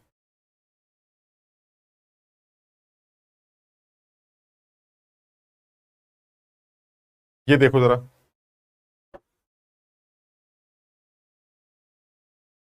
इन a tube of 5 metre length जिसमें 2 आइडेंटिकल होल्स हैं ऑपोजिट एंड्स पर, हाइड्रोजन और ऑक्सीजन को डिफ्यूज किया जा रहा है ट्यूब के अंदर ऑपोजिट एंड से। Find the point where gases meet first time. वो कौन सा पॉइंट है जहां गैसेस पहली बार जाके मिलेंगे? ठीक, तो बड़ा आसान है यार, इसमें कुछ करना ही नहीं है, आप समझने की कोशिश करिए। ये आपकी एक ट्यूब हो गई, ये 5 मीटर लंबी ट्यूब ले लेते हैं, ये 5 मीटर लंबी ट्यूब हो, इसके एक एंड आइडेंटिकल होल से, यानी ओरिफिस एरिया के भी झंझट खत्म हो गया। एक तरफ से जो है आपने हाइड्रोजन फेंकी है, और दूसरी तरफ से आपने ऑक्सीजन फेंकी। सारी कंडीशंस आइडेंटिकल, यानी सारी कंडीशंस आइडेंटिकल का मतलब क्या हुआ? सारी कंडीशंस आइडेंटिकल मतलब है सर इनके प्रेशर भी सेम होंगे, ओरिफिस एरिया भी सेम होंगे। तो अल्टीमेटली ये कंफर्म हो गया सर, हाइड्रोजन के जो चलने का रेट है वो उसका मॉलिक्यूलर वेट डिसाइड करेगा, और ऑक्सीजन के चलने का रेट उसका मॉलिक्यूलर वेट डिसाइड करेगा। और आपको ये बताना है कि वो कौन सा पॉइंट है जहां आपको पहली बार पानी की बूंद नजर आएगी। हम ऐसे मान लेते हैं H2 और O2 के मिलने से पानी की बूंद बनेगी, तो पहली बार भाई अगर आपने टाइम ज्यादा ले लिया तब तो पूरा पानी पानी भर जाएगा, लेकिन वो पूछ रहा है फर्स्ट टाइम कहां पानी की बूंद बनेगी, तो जहां ये दोनों गैसेस मिलेंगी वहीं पानी की बूंद बनेगी। और तुम सब जानते हो O2 मर मर के चल रही होगी और हाइड्रोजन दौड़ के भाग रही होगी, क्योंकि हाइड्रोजन का मॉलिक्यूलर वेट कम है and the conditions are identical. तो दैट मींस हाइड्रोजन तो तेजी से भागती जाएगी, ऑक्सीजन मर मर के पहुंचेगी। तो मुझे ऐसा लगता है ऑक्सीजन ज्यादा चल नहीं पाएगी और उससे पहले ही हाइड्रोजन उसके पास पहुंच जाएगी। यानी ये कंफर्म है इस सवाल में कि if the conditions are similar, in that case तब पानी की पहली बूंद वो कहां बनेगी?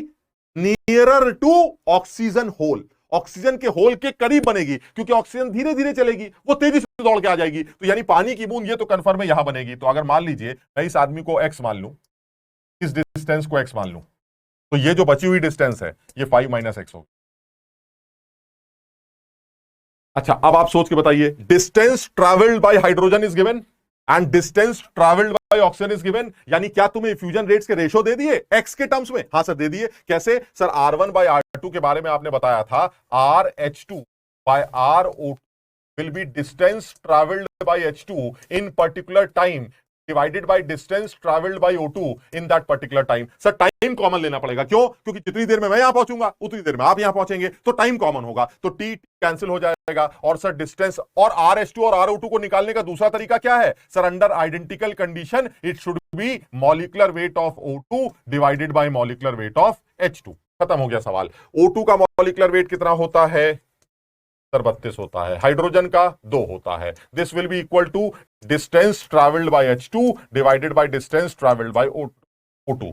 हाइड्रोजन ने कितनी डिस्टेंस ट्रैवल की? 5 माइनस एक्स। और O2 ने कितनी डिस्टेंस ट्रैवल की? x। And this is equal to 4। ये 4 आ जाए। 5 minus X upon X is equal to 4। तो x इज इक्वल टू कितना आ जाएगा भाई? 1। यानी ये 1 मीटर चलेगा और वो 4 मीटर चलेगा, और पानी आपको यहां देखने को मिल जाएगा। समझने की कोशिश करो भाई सब लोग।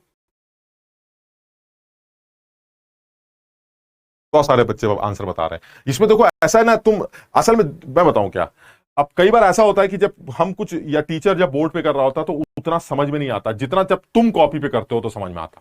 क्योंकि यार अब हमें भी तो यही समझ में आता है भाई, हमें तो अपने हिसाब से हमने लिख दिया, आपको कैसे समझ में आएगा वो जब आप लिखेंगे कि भाई ऐसा है, सवाल में क्या दे रखा है, इसने कितनी डिस्टेंस ट्रैवल की, उसने कितनी डिस्टेंस ट्रैवल की। सर टोटल लेंथ 5 है, तो हम ऐसे मान लेते हैं कि पानी की पहली बूंद ऑक्सीजन की तरफ कहीं भी बनेगी। मैं तो कहता हूं कहीं बनेगी, वो कहीं भी बना दो, एक्स की वैल्यू अपने आप बता देगी ना, क्या दिमाग लगाना है। तो इसका मतलब युवा मैंने सर पानी की बूंद बना ली एक्स डिस्टेंस पर ऑक्सीजन से, ठीक। तो फिर हाइड्रोजन ने कितनी डिस्टेंस ट्रैवल कर ली होगी उतनी देर में? 5 माइनस एक्स। तो क्या इस बार दोनों गैसेस से द्वारा चली गई दूरियां आ गई एक पर्टिकुलर टाइम में? हाँ सर। तो क्या दूरियों से रेट निकल आता है? हाँ सर, D1/T1 अपॉन D2/T2 से रेट आ जाएगा। यानी रेट दे रखा है, एक्स के टर्म्स में रेट दे रखा है, डिफ्यूजन रेट्स का रेशो दे रखा है। और वही ratio sir P1/P2 under root M2/M1 से भी आता है, लेकिन P1 P2 तो सेम है। इसका मतलब वो अंडर रूट M2/M1 की वैल्यू आप इस रेशो को इक्वेट करके जो अननोन हो वो कैलकुलेट कर सकते हैं। And this time the unknown value is x, तो आप एक्स कैलकुलेट कर।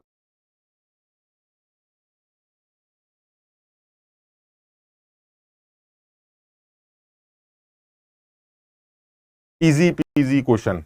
हाँ इजी पीजी क्वेश्चन। समझ में आ गया सबके? समझ में आया कैसे कर रहे हैं?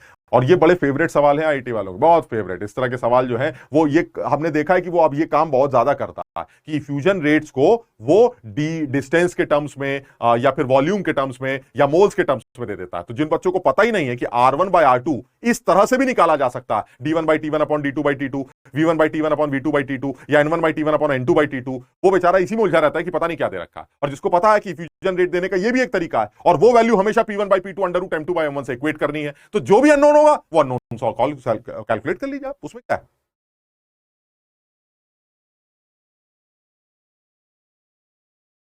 टाइम कैसे सेम हुआ? एक बच्चा पूछ रहा टाइम कैसे सेम हुआ। अरे जितनी देर में O2 दौड़ते मरते मरते यहां पहुंचेगी उतनी देर में तो हाइड्रोजन यहां पहुंच रही है ना। टाइम तो सेम ही है। 10 सेकंड में ये छल्ला बना, ये 10 सेकंड में ये पानी बना, तो 10 सेकंड में ये यहां चली और वो 10 सेकंड में यहां से यहां भाग आई, तो टाइम तो दोनों का सेम ही लेना पड़ेगा बेटा। कृति टाइम समझ में आया कैसे सेम लिया? उधर से ऑक्सीजन भाग रही है, इधर से हाइड्रोजन भाग रही है, जितनी देर में वो भाग के यहां पहुंचेगी उतनी देर में वो भाग के यहां पहुंचेगी। बस ये अलग बात है कि हाइड्रोजन के भागने की दौड़ जो स्पीड है वो ज्यादा है। इसका मतलब हुआ 10 सेकंड में मैं भी पहुंचा, 10 सेकंड में आप भी पहुंचे, तो टाइम तो कॉमन ही लेना पड़ेगा। टाइम कॉमन लेके अपना काम हो जाए। कुंदन कह रहा repeat repeat repeat repeat repeat. Kundan इतनी बार अगर अपने आप से बोल दिया होता ना तो अब तक समझ में आ जाता तुम्हें। आपने इसको इजी बना दिया। कहां इजी बना दिया? कुंदन की तो बैंड बजी हुई है, कुंदन तो समझ ही नहीं रहा इस बात को। नींद आ रही है क्योंकि रात को 3 बजे तक पढ़ लिए, तो मुकुल भैया सो जाओ मुकुल, नींद आ रही है तो क्या करें। 3 बजे तक रात में पढ़ा तो ये तो आपने अच्छा किया, लेकिन इसकी वजह से अगर अगला दिन खराब होगा तो ये तो अच्छा नहीं हुआ। टाइम को सेकंड्स में लेना है। हाँ अगर वो टाइम देता है तो सेकंड्स में ले, यहां तो टाइम कैंसिल ही हो रहा है ना। सेकंड्स में लो चाहे घंटों में लो, टाइम तो कैंसिल ही हो रहा है, तो इसमें क्या सोचना है। जिस यूनिट में टाइम तुमने पहली वाली गैस का लिया उसी यूनिट में दूसरी वाली गैस का भी लेना है, बस ये समझ लो।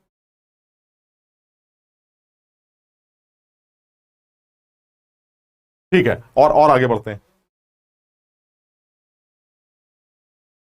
ठीक।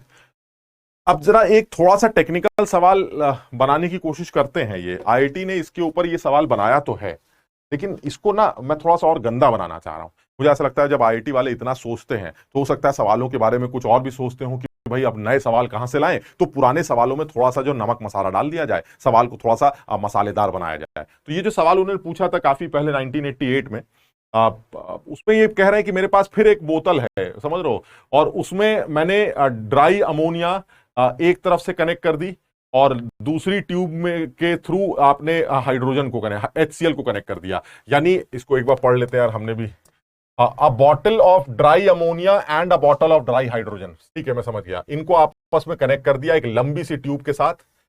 और आपको पूछा जा रहा है कि पहली बार अमोनियम क्लोराइड की जो व्हाइट फ्यूम्स हैं वो कहां बने, ये सवाल। अब पता नहीं, हालांकि आईटी वालों से ऐसी उम्मीद नहीं है कि इतना गंदा सवाल बनाएंगे वो, लेकिन मेरे हिसाब से सवाल को पूछने का, मैं इस सवाल को अभी मैं करता हूं, इसको छोड़ देते हैं अभी, है ना।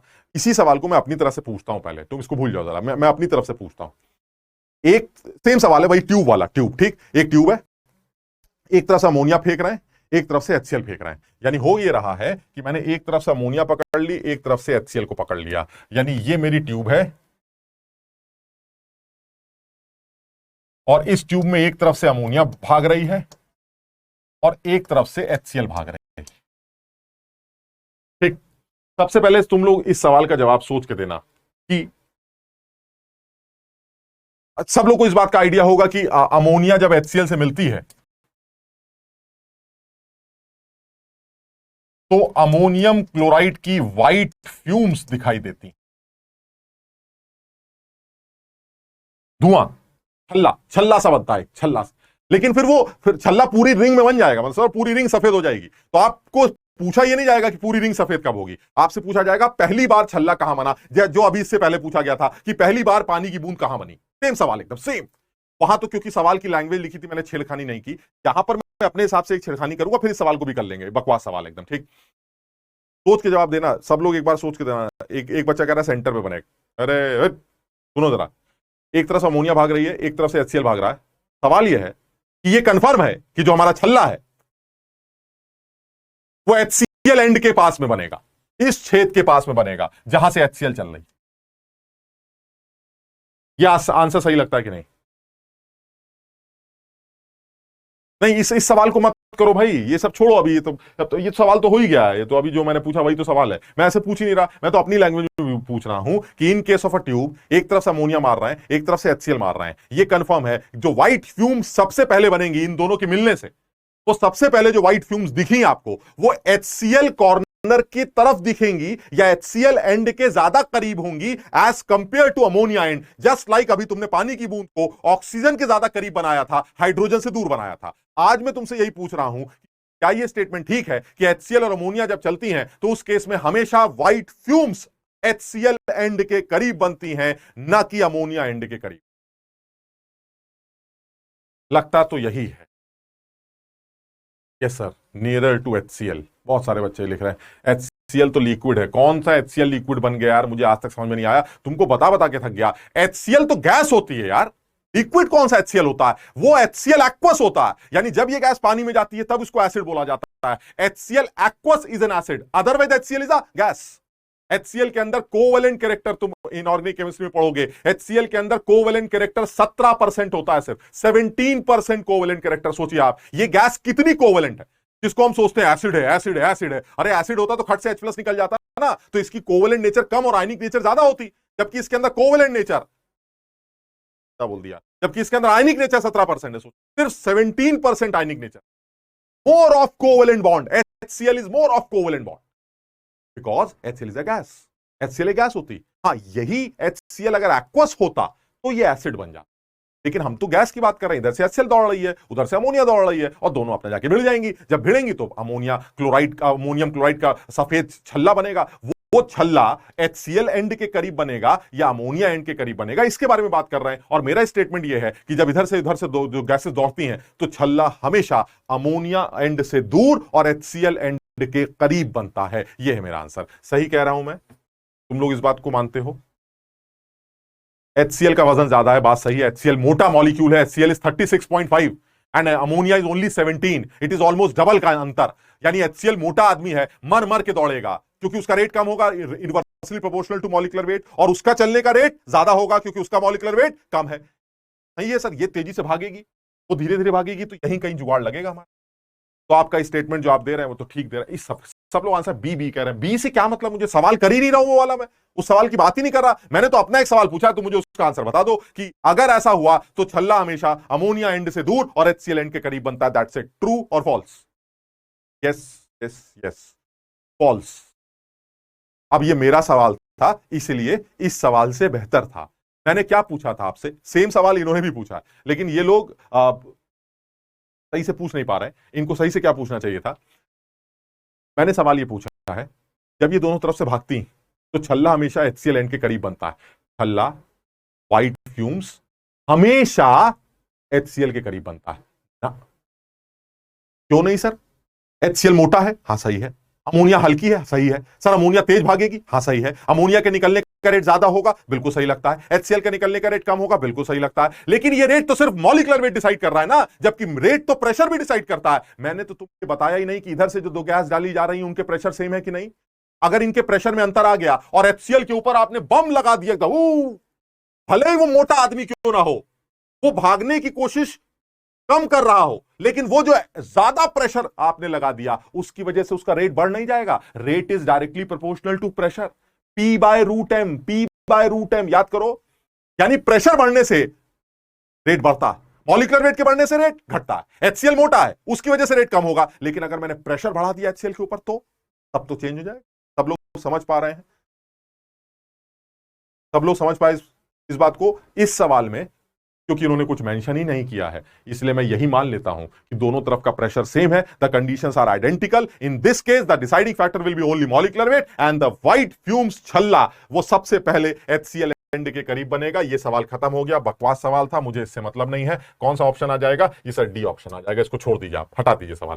काम की बात करते हैं सर।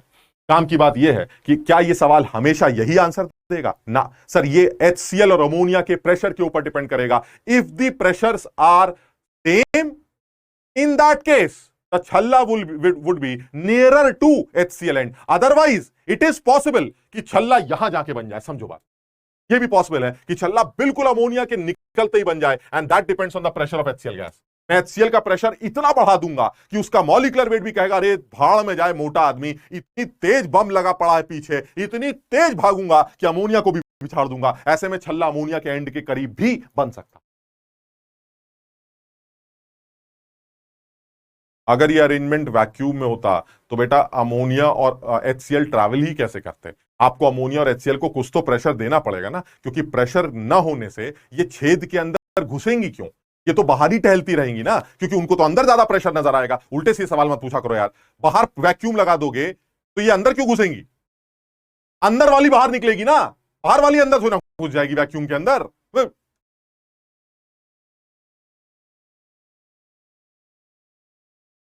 शुरू करें, ये तो गूगली हो गई। गूगली अभी नहीं, गूगली अभी और होगी। पहले इसको समझने की कोशिश करो क्या सवाल है। मैं इस सवाल को इसलिए डिटेल में लेके जाना चाह रहा हूं क्योंकि मैंने इस तरह का सवाल आईटी में एक बार देख लिया है। मुझे लगता है पक्का वो अकल लगाएगा, और वो बदतमीजी करते ही हैं यार। मसाला तो हर सवाल में डाल देते, मिर्च डाल दी, अगली बार हल्दी डाल दी, फिर किसी दिन चटनी डाल दी। वो ये हर साल कुछ ना कुछ घुमा फिरा के बकवास करते रहते हैं। तो मैं ये सोच रहा हूँ इस सवाल की पूरी एनालिसिस ही कर लेते हैं कि भाई ऐसा कर क्या सकते हो तुम। उसने सीधे सवाल पूछा, एक तरफ से अमोनिया एक तरफ से HCl, छल्ला जो है वो HCl के करीब हमेशा बनता है। False, it depends on the pressure. True, ठीक।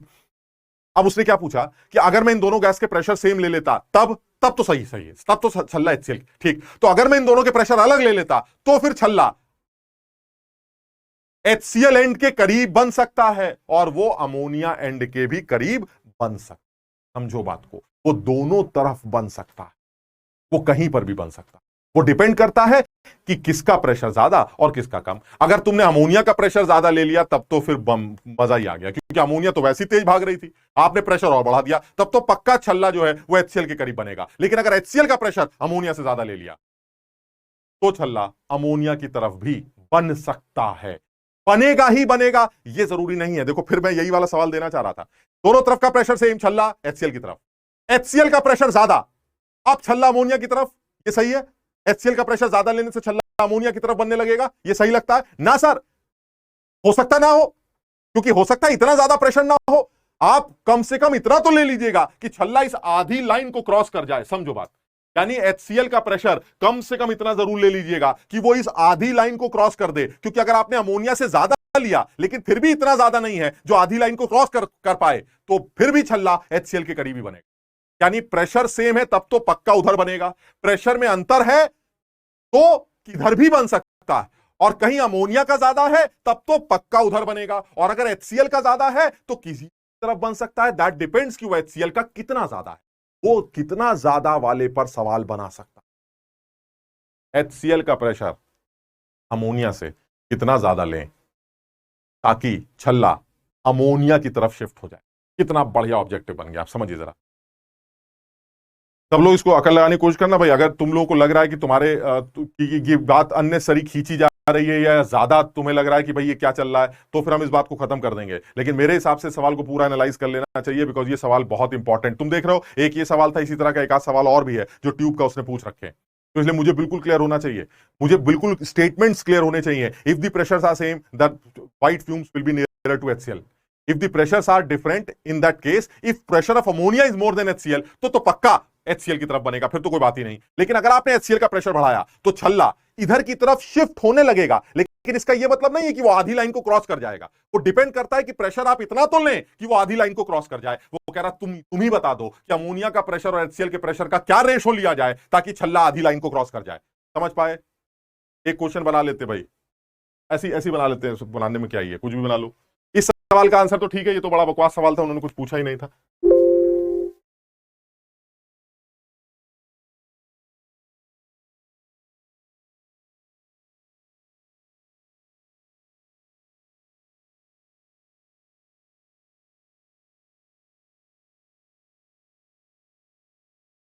ये अमोनिया ले लेते हैं, इसका प्रेशर P ले लेते हैं, इधर HCl ले लेते हैं, इसका प्रेशर P डैश ले लेते हैं। वो कह रहा है find out the pressure of HCl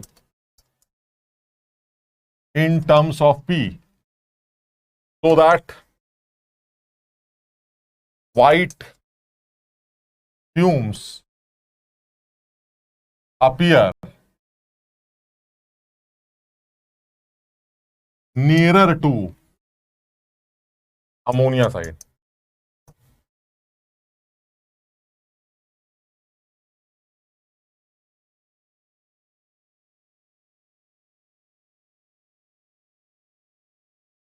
हाँ, टेम्परेचर भी डिपेंड करेगा बेटा, टेम्परेचर भी, लेकिन टेम्परेचर को तो चेंज ही नहीं कर रहे, गैस को बाहर से डाला जा रहा है, तो हम टेम्परेचर को कॉमन ले लेते हैं, बाहर के प्रेशर ही डिसाइड करेंगे, तो हम प्रेशर को ही लेके बात कर लेते हैं। तो ये तो समझ में आ रहा है कि भाई अगर आप ये जानना चाह रहे हैं कि भाई आप इस तरफ बनाना चाह रहे थे, suppose this is my x/2 and this is also my x/2, तो आप ये निकालना चाह रहे हैं ये प्रेशर जो है P के टर्म्स में कितना हो कि छल्ला इस तरफ शिफ्ट हो जाए, तो हम वो लिमिटिंग वैल्यू निकाल लेते हैं। वो लिमिटिंग वैल्यू दैट मींस छल्ला बीचों बीच कब बनेगा वो निकाल लेते हैं, और जो बीचों बीच का रेशो आएगा प्रेशर का, उससे जरा सा ज्यादा लेते ही HCl का उधर चला जाएगा छल्ला। समझ पा रहे हो इस बात को? तो हम ये बीचों बीच वाला लिमिटिंग पॉइंट निकाल लेते हैं, तो बड़ा आसान हो गया यार। Rate of ammonia, rate of HCl will be equal to pressure of ammonia divided by pressure of HCl under root of pressure of HCl, molecular weight of HCl divided by 70। And rate of ammonia को और किस तरह से लिख सकते हैं भाई? x/2/t divided by x/2/t, t cancel, x cancel, this is equal to 1। So ultimately P/P dash is equal to under root 17/36.5। ये वैल्यू आ गई मेरी, यानी अगर आपको P डैश की वैल्यू चाहिए तो this P dash will be equal to P root 36.5/70। This will be the final answer. लेकिन तुम आंसर इसको टिक नहीं कर सकते, समझो। 4 ऑप्शन होंगे जिसमें एक ऑप्शन ये भी होगा, ये ऑप्शन आंसर नहीं है, क्योंकि उसने क्या बोला? Nearer to ammonia, so answer will be just greater than this. जो ऑप्शन इससे बड़ा होगा उसको टिक करोगे, इसको टिक नहीं करोगे।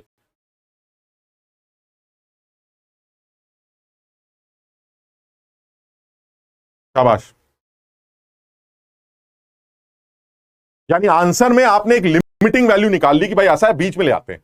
बीच में लाने के लिए क्या किया सर, ये भी x/2 चलेगी, वो भी x/2 चलेगी, so rate will be same.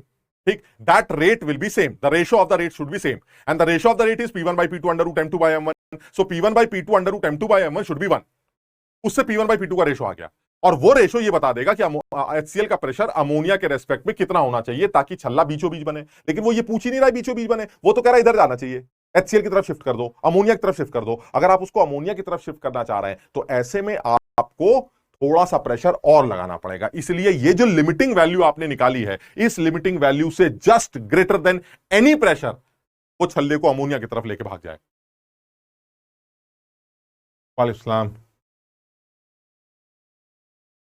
सब लोग समझने की कोशिश करो भाई, ये कोई खास सवाल नहीं कर रहे हैं हम कुछ ऐसी कमाल की बातें नहीं कर रहे, बड़ी सीधी सीधी बातें कर रहे हैं। आप अगर खुद भी सोचेंगे आपको खुद भी समझ में आएगा। लेकिन ये इफ्यूजन लॉ, ये सारे लॉज में से आईआईटी का सबसे फेवरेट लॉ ग्राम्स लॉ, सबसे ज्यादा सवाल, प्लस बॉयल चार्ज को लेकर अलग से सवाल नहीं बनाता। वो आइडियल गैस इक्वेशन कोई घुमा फिरा के दो बल्ब कनेक्ट कर दिए, यहां आग लगा दी, वहां पानी डाल दिया, कुछ भी बकवास करता रहता। बट ग्राम्स लॉ बिल्कुल एक सेपरेट लॉ है जो अलग से डील करता है। इसमें गैसियस इक्वेशंस का भी यूज होता है पीवीएनआरटी का, और साथ में लॉ जो ग्राम का लॉ है वो इंडिविजुअली डिस्कस किया जाता है। R1/R2 is equal to P1/P2 under root M2/M1 if the temperature, volume and orifice area conditions are same.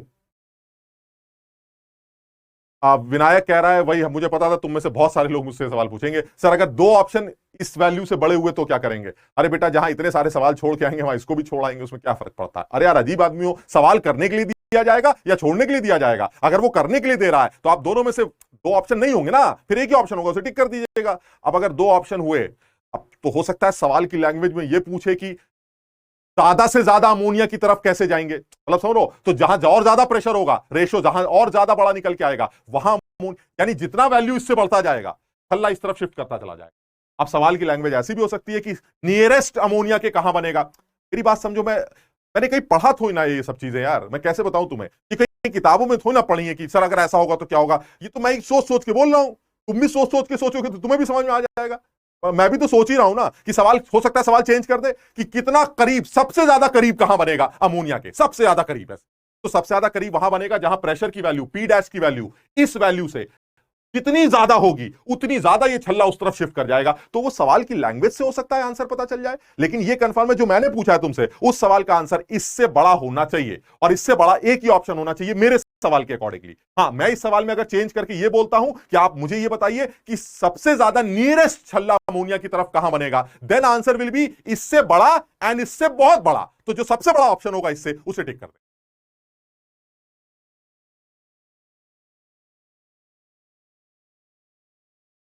Harshul कह रहा है सर आप एक एक करके पत्ते खोल रहे हैं। अरे कुछ नहीं खोल रहे भाई। और सौम्या पूछ रही है सवाल में कुछ और भी बदल सकते हैं। हाँ बेटा, मुझे लगता है सवाल में बदला जा सकता है, लेकिन मुझे उम्मीद कम है कि वो सवाल इतना बदतमीजी का बनाएगा। मुझे ऐसा लगता है if the holes are not identical in that case the answer will be different. अगर इन होल्स के ओरिफिस एरिया भी बदल दिए जाएं तो भी आंसर में बदलाव आएगा, तुम्हें पता ही है। अब रेट में ये जो आपने इक्वेशन लिखी थी कहां गई, कहां गई ये वाली, इस इक्वेशन में ये सब सही चल रहा है, ये सब बिल्कुल सही चल रहा है। यहां पर एक टर्म और आ जाएगा, orifice area for ammonia and orifice area for HCl, ये और आ जाएगा।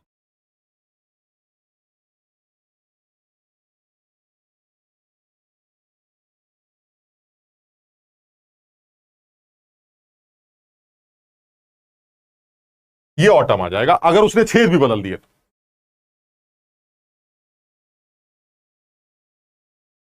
सर आप केमिस्ट्री गॉड हो। भाई गॉड, कैसी बातें कर रहे हो यार। मैंने वालों के लिए ये इंपॉर्टेंट है, मेंस वालों के लिए इंपॉर्टेंट है, अमन मेंस वालों के लिए इंपॉर्टेंट है बहुत ज्यादा, क्योंकि ये सवाल बिल्कुल मेंस लेवल का सवाल है बेटा, बिल्कुल मेंस लेवल का। सिर्फ इसमें हम ऐसे तो नहीं कह सकते ना कि सर मेंस वाला लल्लू पेपर बनाता है। देखो ये कहना ठीक नहीं है, पेपर तो आईआईटी का ही है, आईआईटी वाले ने भले ही ना बनाया हो, लेकिन पेपर तो आईआईटी का ही है। तो कम से कम पेपर का लेवल ऐसा तो नहीं दे सकते ना कि आप बिल्कुल ही मतलब सब उल्टा सीधा पूछ लें। वो हल्की फुल्की अकल लगवाएगा। तो अब मुझे लगता है कि एक पढ़े लिखे बच्चे के लिए हल्की फुल्की अकल लगाना ठीक है, डेटा थोड़ा सा समझदारी का दे दीजिए तो बिल्कुल ही मेंस लेवल का हो जाएगा। और अगर आप रफली रफली कुछ वैल्यूज देते हैं तो अंदाजा लगा के आंसर निकाला जा सकता है। लेकिन ये सवाल जो वो पहले पूछा था, उस सवाल का तो कोई स्टैंडर्ड ही नहीं था। कि इधर से हम दौड़ रहे हैं, उधर से तुम दौड़ रहे हो, बताओ कहां बनेंगे। ये क्या बकवास हुई? जब तुमने कुछ बताया ही नहीं तो मैं तो सारी कंडीशन आइडेंटिकल ले लूंगा, और जब सारी कंडीशन आइडेंटिकल ले ली जाती है तो डिसाइडिंग फैक्टर सिर्फ मॉलिक्यूलर वेट होता है, और वो मॉलिक्यूलर वेट जिसका ज्यादा होगा वो धीरे धीरे भागेगा, और जिसका मॉलिक्यूलर वेट कम होगा वो उसका रेट भागने का तेज होगा, जिसकी वजह से छल्ला उससे दूर और इससे पास बन जाएगा, खत्म। तो मैंने यहां कंडीशन चेंज कर दी, मैंने एक सवाल में प्रेशर को चेंज किया, और सौम्या की वजह से मैंने ओरिफिस एरिया को भी चेंज कर दिया कि अगर वो ओरिफिस एरिया भी बदल देगा तो आंसर कैसे डिसाइड करेंगे। So conditions can be varied, conditions को चेंज किया जा सकता है, जिसकी वजह से आंसर हर बार एक ही जैसा जो पहले आता था हर बार वही आए, ये जरूरी नहीं। तुम खुद देखो, ओरिफिस एरिया को चेंज करने से आंसर में बदलाव आएंगे, समझो। ओरिफिस एरिया एक तरफ का 4 गुना, 2 गुना है, 3 गुना है, वगैरह वगैरह, तो आपके आंसर अपने हिसाब से मैनेज होते। अरे नहीं, पाइप को इंटीग्रेट नहीं करना पड़ेगा यार, भाई तुम लोग पता नहीं, एक तुमको पहले एक बात बताइए कि नहीं, मैंने मेरे अब तक के जो 19-20 साल का खेल रहा है, इसमें एक ही इंटेंशन रही है मेरी। अब पता नहीं मैं उसमें कितना सक्सेसफुल हुआ हूं, कितना नहीं हुआ हूं, मैं तो नहीं जानता, क्योंकि ऐसा तो है नहीं कि मैं पूरी दुनिया में बड़ा मशहूर हूं और जहां भी जाता हूं बच्चे कहते हैं अरे वाह केमिस्ट्री के सर आ गए केमिस्ट्री। ऐसा तो कुछ भी नहीं है, एक नॉर्मल सा केमिस्ट्री का टीचर हूं मैं। लेकिन मेरे पूरे 19 साल के करियर में, 20 साल के करियर में, मैंने एक चीज सीखी और एक चीज ही करता हूं, मैं कई सालों से करता चला आ रहा हूं। मैं एक कोशिश में हमेशा लगा रहता हूं, जितना आता है हमें उतना तो सामने वाले को सिखाना ही है, ये टारगेट। अंदर से ये भी फीलिंग आती है कि तुम्हें बहुत कुछ तो नहीं आता, इसका मतलब बच्चे का बहुत भला हो जाएगा, ये तो नहीं कह सकते, लेकिन फिर अंदर से एक फीलिंग और आती है कि जितना आता है अगर उतना सिखा देंगे तो बच्चे का भला तो हो जाए। ये हमारा हमेशा से इंटेंशन रही। इसलिए शुरू से तुमने देखा होगा, तुम पहली क्लास से अटेंड कर रहे हो मेरी क्लास, मैं चीजों में एक चीज को कई बार बोलकर, चिल्ला चिल्ला के, कई बार बोल के, कि किसी बच्चे ने अगर यह भी सोच रखा है कि सर मुझे सीखना ही नहीं, आप सिखा के दिखाइए, तो वो भी बच्चा बेचारा ये सोचे कि यार ये इतना क्यों चिल्ला रहा है, चलो इसकी बात सुन ही लेते हैं। ये शुरू से ही ये इंटेंशन रही है मेरी कि जितना आता है उतना तो सिखा के छोड़ेंगे, और अगर उतना सीख गए तो काम तो चल ही जाए, समझो। एक कह रहा अगर आप जैसे पहले मिलके होते तो हम यहां ना होते, अबे तो कहां होते बे। मोल्स पे डिपेंड करेगा, हाँ मोल्स पे तो नहीं, क्योंकि गैस आप बाहर से लेके आ रहे हैं तो मोल्स पे तो प्रेशर ही डिफाइन होगा, तो ये जो प्रेशर है वो मोल से ही लिंक है, तो इसका मतलब मोल्स को इस तरह से एडजस्ट किया गया है जिससे आप प्रेशर को डिफाइन कर रहे हैं, तो जो प्रेशर का खेल है वही इसका खेल।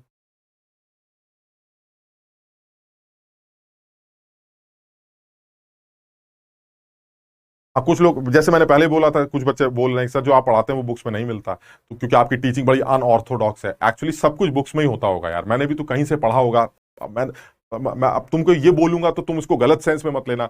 अब मैंने अपनी लाइफ में रेयरली ही कोई बुक पढ़ी है यार, मतलब समझो मैंने रेयरली ही कोई बुक पढ़ी है। मैं चीजों को सिर्फ ये देख चुका हूं कि जब मैंने पढ़ाना शुरू किया था कि क्या क्या चीजें हैं जो जेई के सिलेबस की, फिर मैंने अपने आप ही कुछ कुछ जुगाड़ लगा के, कुछ उल्टी सीधी बकवास करके, थोड़ा बहुत किसी से पूछ पाछ के थोड़ा बहुत सीखने की कोशिश की है। बुक्स की लैंग्वेज ना मुझे तब समझ में आती थी ना समझ अब समझ में आती।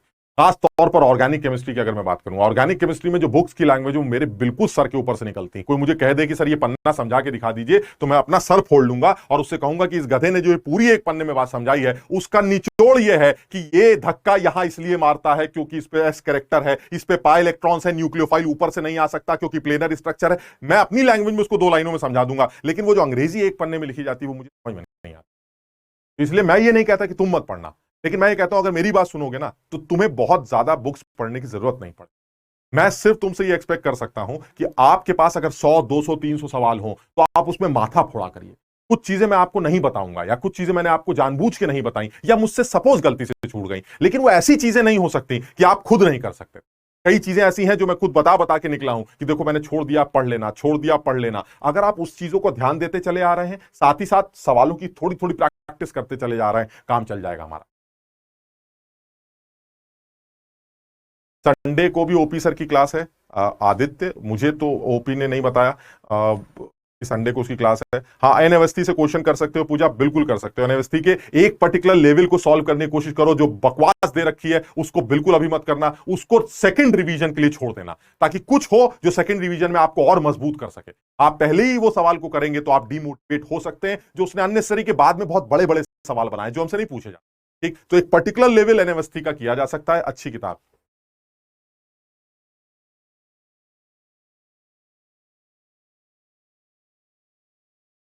ऑर्गेनिक पढ़ाना शुरू करते हैं। हाँ, ऑर्गेनिक भी पढ़ेंगे बेटा। तो बहरहाल जो छोड़ देंगे आप वो बस बता दीजिएगा कि एक बार मैंने तुम्हें बता रखा है यार, मैंने तुम्हें गैसेस के मोल कॉन्सेप्ट के अंदर लॉज नहीं पढ़ाए थे, है ना, और साथ ही साथ इंपेरिकल फॉर्मूला निकाला। मुझे पता है, मुझे अंदर से वो लगता हमेशा है कि यार तुम छोड़ कैसे सकते हो, तुमने पैसे लिए। लेकिन फिर अंदर से ये भी आवाज आती है कि नहीं यार, ये बड़े बच्चे ही कर लेंगे, ऐसा कुछ है ही नहीं। तुम सब जानते हो लॉज वॉज पे सवाल नहीं आते, और इंपेरिकल फॉर्मूला साला वैसी बकवास होती है, सिंपलेस्ट रेशो, और वो कुछ कुछ है ही नहीं। तो इसलिए मैं, और प्लस एटॉमिक स्ट्रक्चर के अंदर मैंने तुम्हें बता रखा था कि वो चीजें जो एक दो बची हैं वो तुम्हें करनी है, वो जो हमारा वो रेज वेज होती हर चैप्टर में। इस चैप्टर में भी अगर अभी तक तो मैंने कुछ नहीं छोड़ा इस चैप्टर में, लेकिन अगर इस चैप्टर में भी मुझे लगता है कि ये चीज ऐसी है जो आप पढ़ सकते हैं, तो मैं आपसे कह दूंगा भाई इसको है घर में 1 घंटे का टाइम निकाल के इसको निपटा देना। इस अगर ऐसा होता चला गया तो बहुत आसान हो जाएगा मेरे लिए भी और तुम्हारे लिए, क्योंकि मुझे टाइम मिलेगा इस तरह का डिस्कशन करने का। अदरवाइज इस डिस्कशन की जरूरत नहीं थी, मैं सिर्फ वो सवाल जो आया था वो करा सकता था और आगे बढ़ सकता था। लेकिन मुझे ऐसा लगता है कि नहीं, आया हुआ दोबारा आएगा ये जरूरी नहीं, लेकिन उसी में मसाला डाल के दोबारा आएगा इसके पूरे चांस हैं, क्योंकि वो करता यही। और इसमें मसाला क्या डाल सकता है, जैसे अभी अब आज की तरह से तो सीखा होगा, जैसे तुम्हें पढ़ा रहे हैं ऐसी किसी बच्चे ने पूछ लिया होगा, मार साहब ये क्या बदतमीजी है, हर बार आप HCl के पैरों में जाके गिर जाते हैं, अमोनिया की तरफ क्यों नहीं बनाते आप। मैंने कहा बन ही नहीं सकता। वो कह रहा कैसे नहीं बन सकता, वहां बम लगा दीजिए, कैसे नहीं बनेगा। तो एकदम से चमक गया, हाँ प्रेशर बढ़ाने से बढ़ सकता है। फिर आज सौम्या ने एक बात बताई, सर ओरिफिस एरिया को चेंज करके भी तो ये हो सकता है कि जिस प्रेशर पर पहले बन रहा था आज उस प्रेशर पर अमोनिया की तरफ ना बने, आज फिर इधर की तरफ शिफ्ट हो जाए। हाँ, क्योंकि ओरिफिस एरिया इस बार अमोनिया का बड़ा है, अगर अमोनिया का ओरिफिस एरिया बड़ा होगा तो उसका रेट फिर से बढ़ जाएगा और वो फिर इधर की तरफ शिफ्ट होने लगेगा। पॉसिबल तो बहुत सारी चीजें, पॉसिबिलिटीज तो बहुत सारी हैं, सोच ऐसे ही आती है। और इसी तरह से क्या ये किताबों में दिया जाएगा, क्या किताबों में समझाया जाएगा, क्या अगर वो समझाएंगे तो क्या तुम्हें समझ में आएगा, जरूरत ही नहीं। आप खुद घर में बैठे हैं, आज सौम्या के दिमाग में बात आई, और भी बच्चों के दिमाग में इस तरह की कोई बात आ सकती है, आप कर सकते हैं, सोच सकते हैं।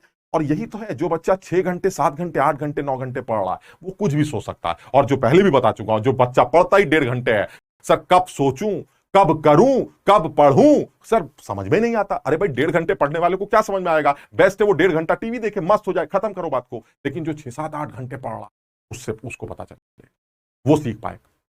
सब लोग इस बात को ध्यान दो, समझ लो, तो जम के मेहनत करो। अब भाई टाइम ज्यादा नहीं बचा यार हमें। अब देखो इस तरह से मत डराना कि सर सिलेबस भी तो बहुत सारा बचा है। हम कर रहे हैं यार कोशिश, हम कर लेंगे, हम कोशिश कर रहे हैं, कोशिश करके खत्म भी करेंगे यार। लेकिन उसको खत्म करना इतना इंपॉर्टेंट नहीं लगता जितना इंपॉर्टेंट जो कर लिया वो सीखना इंपॉर्टेंट। हमें अगर मान लीजिए 90% सिलेबस समझ में आ गया तो मुझे लगता है 100% मार्क्स जेई में आ जाएंगे। ऊपर वाले ने अगर साथ दिया तो 10% सिलेबस से हो सकता है सवाल ही ना। क्या हमने जो सिलेबस तुम्हारा छुड़वा दिया, कुछ एक आध चैप्टर छोड़ भी दिए सपोज, तो ये सोच के कि उससे नहीं आता, छोड़ो, ज्यादा दिमाग मतलब ये पढ़ लेना बस, समझ लो, तो हो सकता है पूरा पेपर तुम्हारे मतलब का मिल जाए। पॉसिबल है। मेंस का तो यार पूरा किया जा सकता, पूरा। बस यही है कि थोड़ा सा जोर लगाते रहो। हाँ, पहले भी बताया, हार मत मानो। ये यही तो है, मतलब तुम जैसे तुम लोग ने मैंने कई बार बोला भी है, तुमने सुना भी है, तुमने देखा भी इस बात को कि इतना ऊंचा चढ़ते जाओगे थकावट की वजह से ऊंचा फर्दर चढ़ना मुश्किल होता चला जाए, क्योंकि थकावट तो होती भाई पहले। अब अगर आपको ये बता दिया जाए कि आपको 5वें फ्लोर पर सीढ़ी से चढ़ के जाना है, तो क्या तुम पहले ही फ्लोर पे ऐसे बैठ जाते हो, अरे सर वो तीसरे फ्लोर में बैंड बजती है हमारी, क्यों, चढ़ना तो अभी 5वें तक है ना, कोई ऐसा तो नहीं सकती 5वें वाली फ्लोर अपने आप तीसरी फ्लोर पे आ जाएगी। जाना है जाओ, नहीं तो वापस लौट जाओ। यही तो कर सकता है वो फ्लोर कि भाई हमें मेरे पास आना है तो आ जाओ, नहीं तो जाओ, अगर हिम्मत नहीं। जैसे जैसे आप ऊपर चढ़ते जाएंगे वैसे वैसे आप हाँपते चले जाएंगे।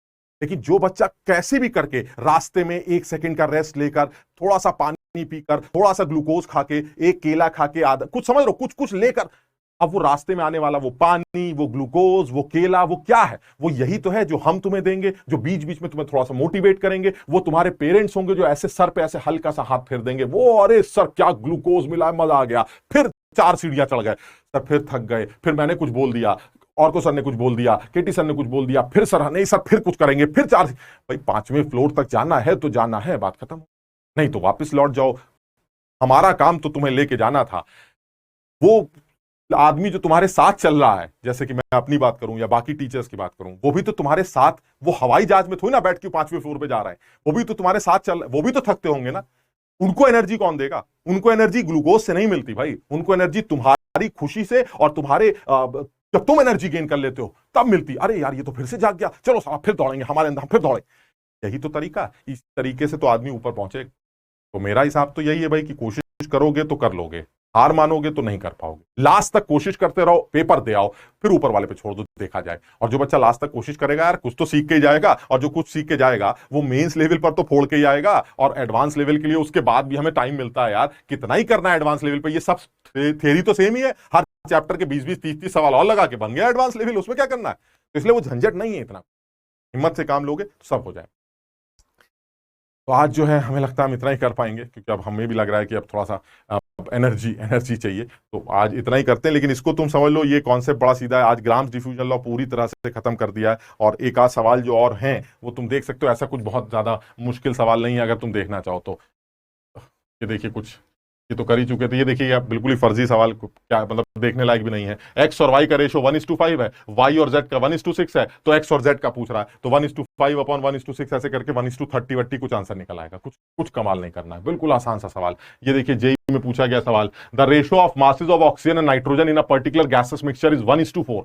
मास का रेशो 1:4 दे रखा है, वो पूछ रहा है कि the ratio of number of molecules is, है ये तो बिल्कुल ही अलग है। ये इफ्यूजन डिफ्यूजन से मतलब ही नहीं है, ये तो आप वैसी मोल कॉन्सेप्ट में कर चुके हैं, इसमें कुछ करना ही नहीं है।